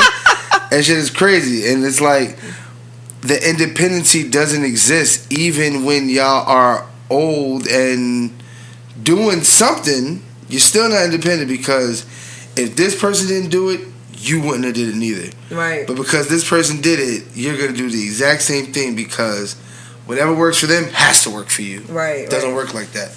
I'd rather her sit at home while I go to work because it might not work for her going to work because she might go to work and be like, I fucking hate people. Why do I work at a job where I'm around people all day? Whereas I'm sociable, so I'm like, all right, I'm coming to people. Yo, babe, this is such and such and such. I met them at work, cool ass person, and we're gonna party with them because I made a friend. And then she'll be like, all right, your friend is cool. Do they have more friends that are like them so I can maybe make a friend and be sociable? Well, I don't like friends anyway, so I'm good. It's not always, and it doesn't always have to be your friend is my friend either. Right, that because I might not like your friend for me. Yeah. But it might be a good fit for you because believe it or not, I'm only sociable because I feel that one of us has to be. And I hate being the sociable one because deep down inside, I don't like people. He's mean. He's mean. I get very aggravated quickly when people. Here's the thing. Yeah, I'm the victim. He's a victim. I'm the victim. So you can't play victim to the victim who deals with a victim. What? You know what I'm saying? Because we're both victims, but I'm a victim in a different space. I'm not a victim. You're a victim of mistreatment, mistrust, disloyalty. But I don't go. And you don't. I don't live my life. You don't go saying off, that I'm the victim. You don't go off playing the victim, but when you are in a situation when you've been traumatized by, like when it's a trigger, the victim shows. And I can appreciate that more than, but I've been hurt before. But I've been hurt before. When I notice that I don't call it playing victim. When I notice that the traumatization is really bothering you, I identify and I'll be like, that's what I look like. I don't even identify it. You don't realize it because just like I don't realize it. I feel like I'm a survivor. It's just it's plain and simple as normal shit. I don't realize when I'm playing victim until she goes, here, you go playing victim again, and I sit back like, damn, I was just doing that. I don't point it out to her because I feel like she's gone through so much in her time. I should just be able to understand and help her move on with this shit. This is why I catch myself when I'm playing victim. I identify it now quicker than I used to because his like, thing of his way of playing victim is manipulating, right? His way of playing I can understand that if it's because he went through something. Like I actually used to like deal with somebody like that. Like they went through and I was a victim of that. Let me say that. Like somebody who went through something traumatizing in their life and they used that PTSD to their advantage to manipulate other people. Instead of healing from it, they continue to keep themselves hurt from it, so they can constantly use it to justify what they're doing to people. You get what I'm saying? I'm doing this because of you. I'm doing this because I've been raped in my life before, so this is why I do this shit to you. My nigga, you are grown. You can start fucking healing from that. I understand that you're always gonna have something to come from it. But you're always going. But you need to stop fucking using that to manipulate people and do people wrong. I can understand if you did certain shit to protect yourself and you need. All right, you can use that then. Like, no, I don't do this. I don't go these places because I've been raped before. That's different versus let me fuck 1,000 people on you and my excuse is, well, I've been raped before, so I'm sexual. Man, then not go be fucking single then. Right. Because you know you sexual because you've been raped before. Shit like that, like it be little shit like bing bong. No, and let me just say this too. I am not bashing anybody because that's a very sensitive topic, and people tend to feel some type of way when that happens. But I mean, people feel some type of way when you talk about shit like that, and you kind of talk about it from an insensitive point of view. Right. I'm not being insensitive. That's not what I'm trying to do. Like what we're saying is, don't use that as an excuse. Right. To do fuck shit to people. Right.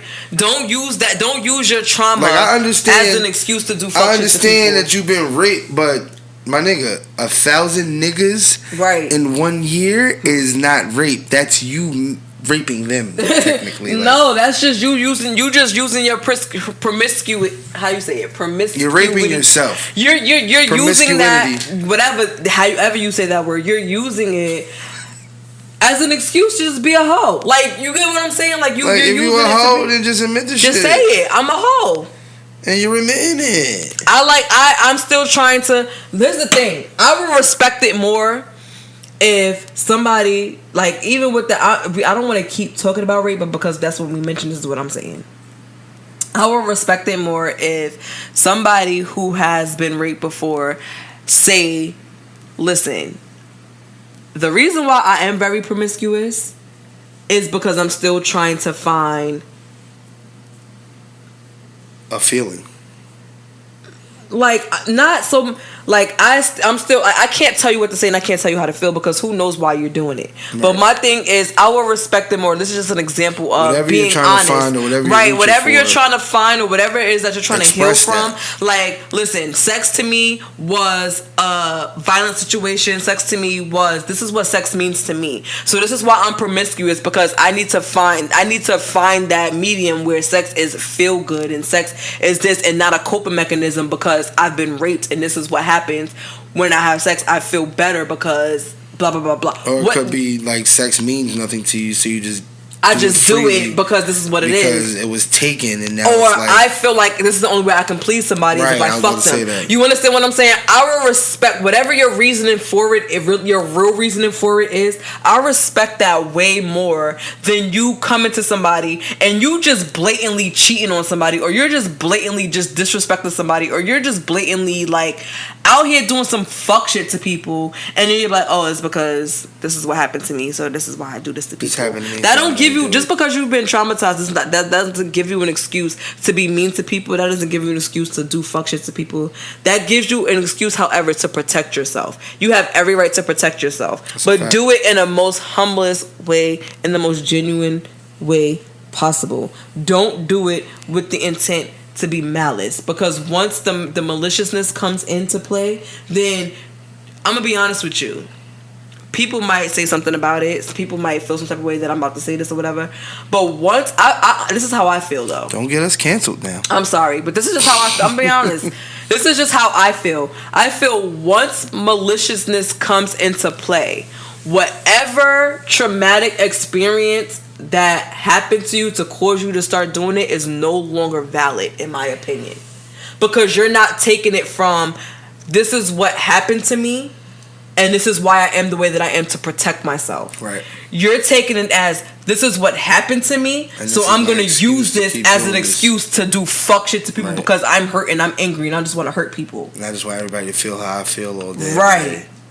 So let me, I apologize now if anybody feels some type of way about that, but I have to be blunt and honest. That's just who I am. Listen, like we said from the jump, we're not here to hurt anybody's feelings. Some feelings might get hurt. Right. But we're really here to share our experiences and to explain some things that you guys might not have, give you a different outlook to some stuff that you might have seen differently, or rather give you our outlook on the things that you might see differently. Right. And you don't have to take what we say and go with every word that we say, but we're here to express our side of the story, how we feel about what happened or what happens, and to maybe give you a better outlook if you're lost and looking for some type of closure or answers to questions, and you're like, yo, they're relating to everything that I'm going through.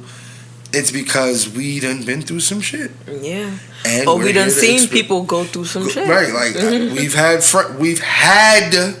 friends that have gone through some stuff. And, of course, being the friend, being the ear, we hear stuff. We hear different stories, different situations. And it's easy for us to explain to you what we might have went through, or maybe tell you a story of a friend might have went through something and how they got over it and what was their coping mechanism. And maybe, it finds the right person and helps them to get through the same situation in an easier way. But, yeah. I'm just saying, like, when you're in a relationship, it's best to have your own independence. Like, this is like, it's best to have that, because it's healthy for the relationship for you to have your own lives outside of the relationship. Right. Don't, like, I can't tell nobody what to do. Like I said, this is not an advice podcast. But one thing I can say is that if you don't have your own life outside of your relationship and you solely depend on that person that you're with, it kind of is, certain things is like the demise of a relationship. That makes sense. Like it diminishes the value of the relationship because everything is just being done together. If you are two of the same people and you don't have a difference between anything, then it's always going to be one way. Yeah. And if it's always one way, and the very minute that one person don't want to do it that way, that's going to become a problem, because now you're so used to everything being that one way. A lot of people think that we're perfect. No. We bump heads all the time. Yeah. We cross roads all the time. But this is the thing. When you're in a relationship with a person that knows you and you know this person, it's easier for you to understand which one of you has the better brain set and to go forward with that idea. Normally it's her.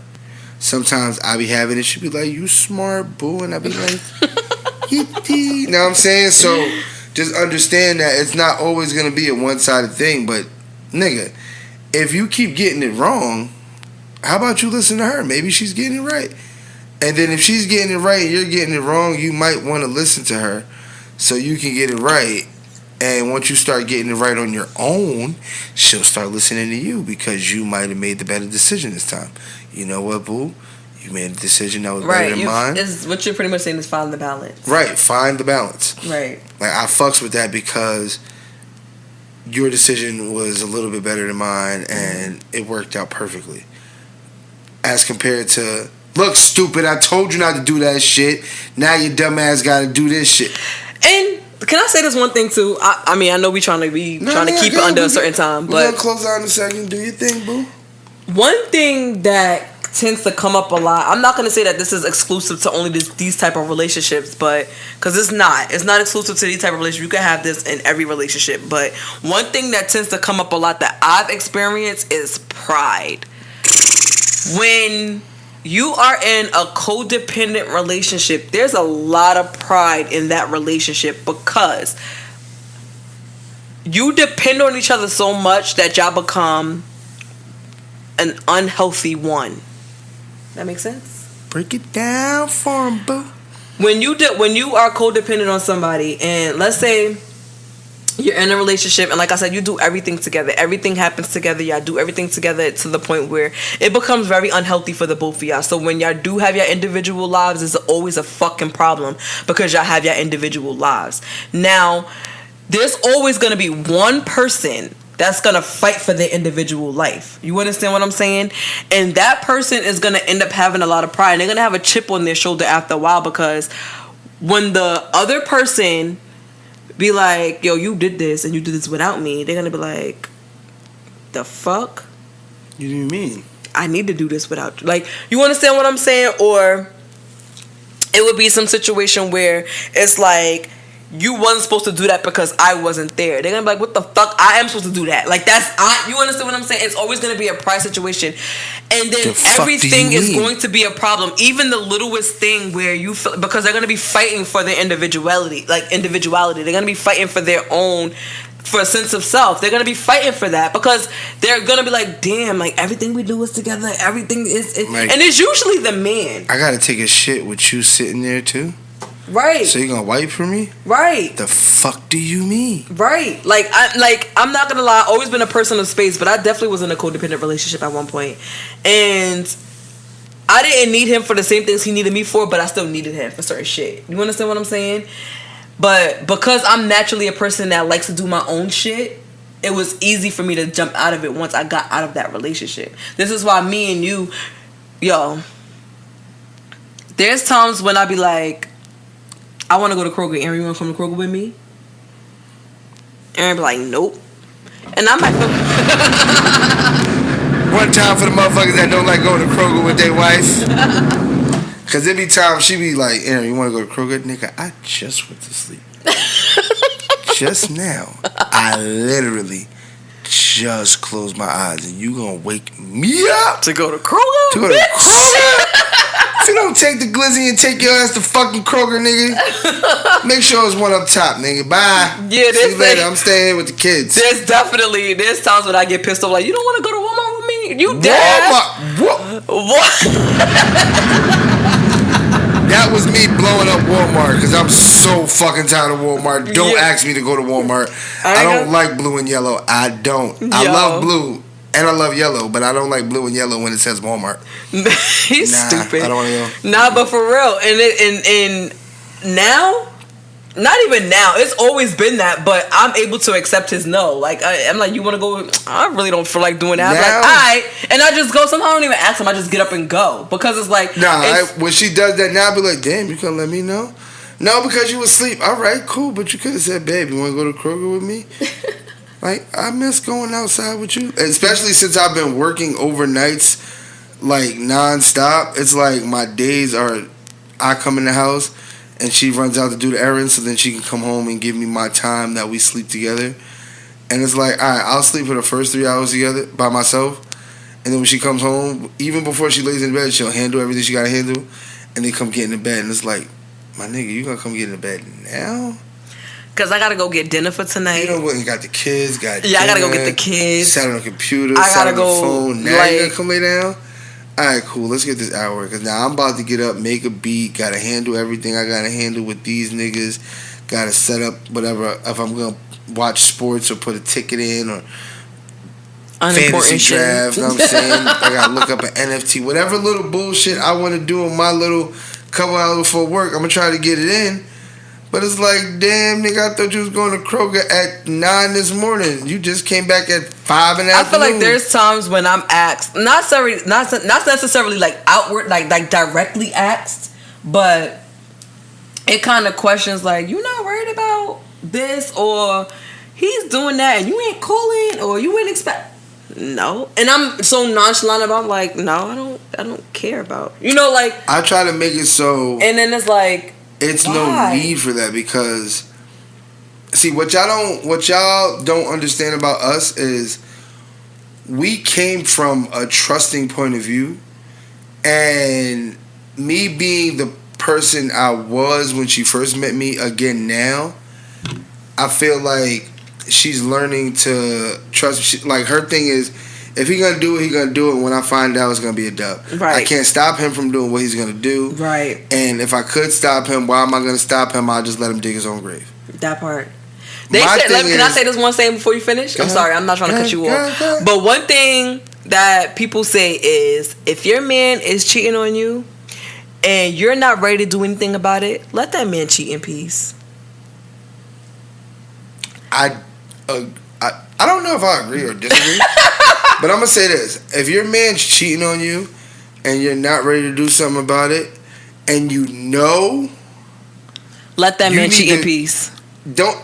I'm not gonna say let him cheat in peace, but the fact that you know, you need to figure out your life. Let that man cheat in peace. You want to know why I say that? And everybody gonna be like, you fucking stupid. I'm never gonna let my man cheat in peace. Da da da. But you look more stupid, causing whole motherfucking havoc, wreak havoc, and all of that. And you stay with him. Completely. Now, you this look is what I dumb said. as shit doing this that. This is where I'm trying to. That's why it's like, if you're not gonna. When I say you're not gonna do nothing about it, meaning you're not gonna leave him. You're not gonna be like, you know what? This is my final, and that's it. You better stop. And if you're not gonna do any of that, and you're just gonna cause fucking havoc, and you know that he's gonna do it again, and or if he do it again, and that's what you do every single time he does it again, then bitch, let him cheat in peace. Before you even start the drama, right? You need to feel alright. Like she said, let him cheat in peace. I'm not gonna say let him cheat in peace, but think about what you finna do before you start the argument. Right. If you're not gonna let him cheat Men in peace. lose respect every single time.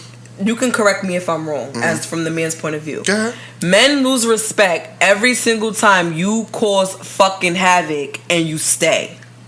You can make a million. It's like crying wolf. Facts. You crying wolf. Facts. You can make a million fucking threats, but if you stay, he loses. In my previous relationship, a pinch of respect every single time. In my previous relationship, I told the female that I was with that another female spent the night at my house, that I slept at another female's house, that I was at another female's house while we was on the phone, and not only did she stay, she kept being nice, doing stuff, trying to make me feel better about me cheating. I'm technically like trying to get rid of you because I'm happy in my other life situations, or whatever. Like, I'm happy being a hoe. And at that point, it's like, you're not getting it. Like, I just got out of a big-ass relationship, long-ass relationship, and my freedom is what I really wanted. When I started fucking with you, I didn't want this situation. I wanted to just be able to enjoy the... No, I wanted to be able to enjoy the amenities that came with the situation without having a title. But then I realized that the title doesn't mean anything anyway, because you're not paying. You're just happy with the title. The title don't mean shit if it's not being lived up to. Right, that part. Like, I always pop my shit because I gave her this. You know what I'm saying? But this don't mean shit if you're not living up to it. That part. I gave her this because I knew I was ready. I've been ready to stop being I was gonna say a one-woman man. I was ready to stop being a single man. I want to be a married man. I don't want any other woman to feel like they could obtain my heart, my soul, my time, my patience, I don't have none of that for y'all because I'm giving it all to this woman. But this doesn't mean shit if you're not prepared to actually put the work in to do it. Right. I didn't go and just buy a ring because I want her to shut the fuck up. Because truthfully, she wasn't complaining about that. She might throw a hint every 5 months, every 4 months. But in my head, it's like, you don't know. As soon as I get the money, because I was broke. I'm not gonna lie. I wasn't broke, but I wasn't. You didn't have ring money. I didn't have ring money. I didn't have stability. Regardless of where I'm working, what I'm doing, I've made more money being in this situation and having someone help me clear my mind out than I've made in my entire life, because what I was doing before was just getting little nickel and dime money, and these people were appeased by this. Not bill money, not house money, not car money, not travel money. It's just money. Comfortability money. I don't want comfortability money. I don't want none of that shit. So when it comes to a commitment as strong as this, you gotta make sure that you're actually ready to commit, and you're not trying to just be on some, let me shut her up. Because if you shut her up, later she's gonna start talking again. You have to truly, like, there's nothing to worry about, there's nothing for you to say, there's nothing for you to do. We lit and everything is under control. And once she start feeling like that, she's gonna be like, you know what, cool, maybe I'll buy this nigga a ring. Like, shit like that. Like, I done seen, since I've showed her, I'm still showing her, I've seen a different side of her, because she's more calm. She's less aggravated all the time. She's not as on it thinking. I'm back to how he met me. I was nonchalant when he met me, and I'm nonchalant now.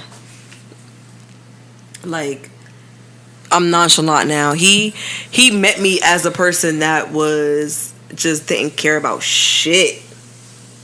And that was a gift and a curse for me, because I had to be taught that I was supposed to care about certain things. But when he first originally met me, I didn't care about shit. I just was living life. And then through experiences, obviously, I started to care about things, and I started to whatever.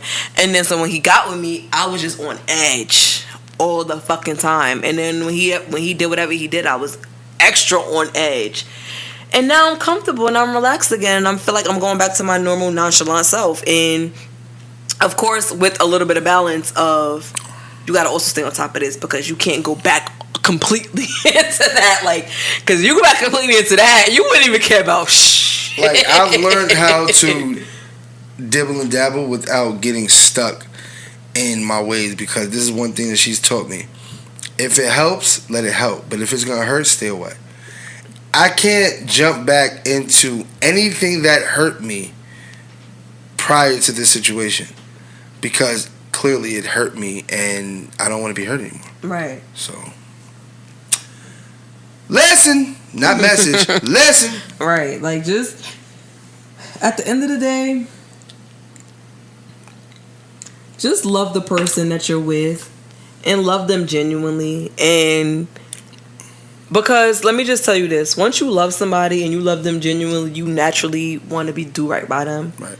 And you naturally want to do things and, you know, have things with them and stuff like that. And the first step is just love, and just loving them genuinely. That's it. Like, if you don't love somebody, don't fucking lead them on.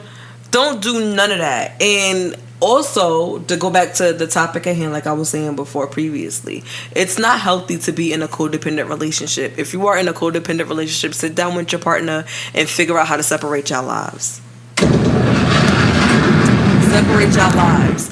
Not separate it as in, I don't want to be with you no more. Separate it as in, if it comes to that, it comes to that. But that's not what I'm trying to say. Separate your lives as in, you need to have this life, we need to have that. You need to have your life over here, I need to have my life over here, and then we need to have a life together. Obviously within boundary and within respect. You understand what I'm saying? Like, that's obviously what it is. But you need to communicate that and sit down and talk and have that, because it's really not healthy. It's really not healthy Just hold on. Anyway. But yeah, like don't you got it's time to have that conversation. If you feel like you're so dependent on your partner, you can't do nothing without them. Look into yourself, because sometimes you're blinded by that and you're just like, I don't care. I'm not gonna go to the store without them. I'm not gonna do this without them. We have to do everything together. If you feel like you have to do that with your partner, sit back and reevaluate your relationship, because it's not healthy. Not at all. It's not healthy. Not at all. It's okay to have lives outside of your partner. It's okay to have friends outside of your partner. But as long as the boundaries are respected. Right. As long as the boundaries are respected. Let me put that disclaimer in there. Other than that, Daddy. Give me 5 minutes, all right, Pop? go ahead. Go sit down. Go ahead, baby. Go ahead. Go watch TV. I'm coming. Just let us end it, and we'll be right there. We back. But yeah, I had to drop a bomb for what she just said. You know what I'm saying? Just understand that the codependent relationship is always gonna end in you needing the other person. You focusing on what the other person And then is. it might not even end because you need that other person. And what if that relationship... Not even ending. It's like, I didn't even mean to say end. It's always going to be that you need that other person. You can't function without the other person. You can't do anything without the other person. You can't make a bowl of cereal without saying, how's this person going to feel? Yeah, that's not if healthy. I don't make them a bowl of cereal. Matter of fact, let me make them... I don't want cereal. I want eggs and bacon. Well, I just made you cereal, so I guess I'm going to throw it away.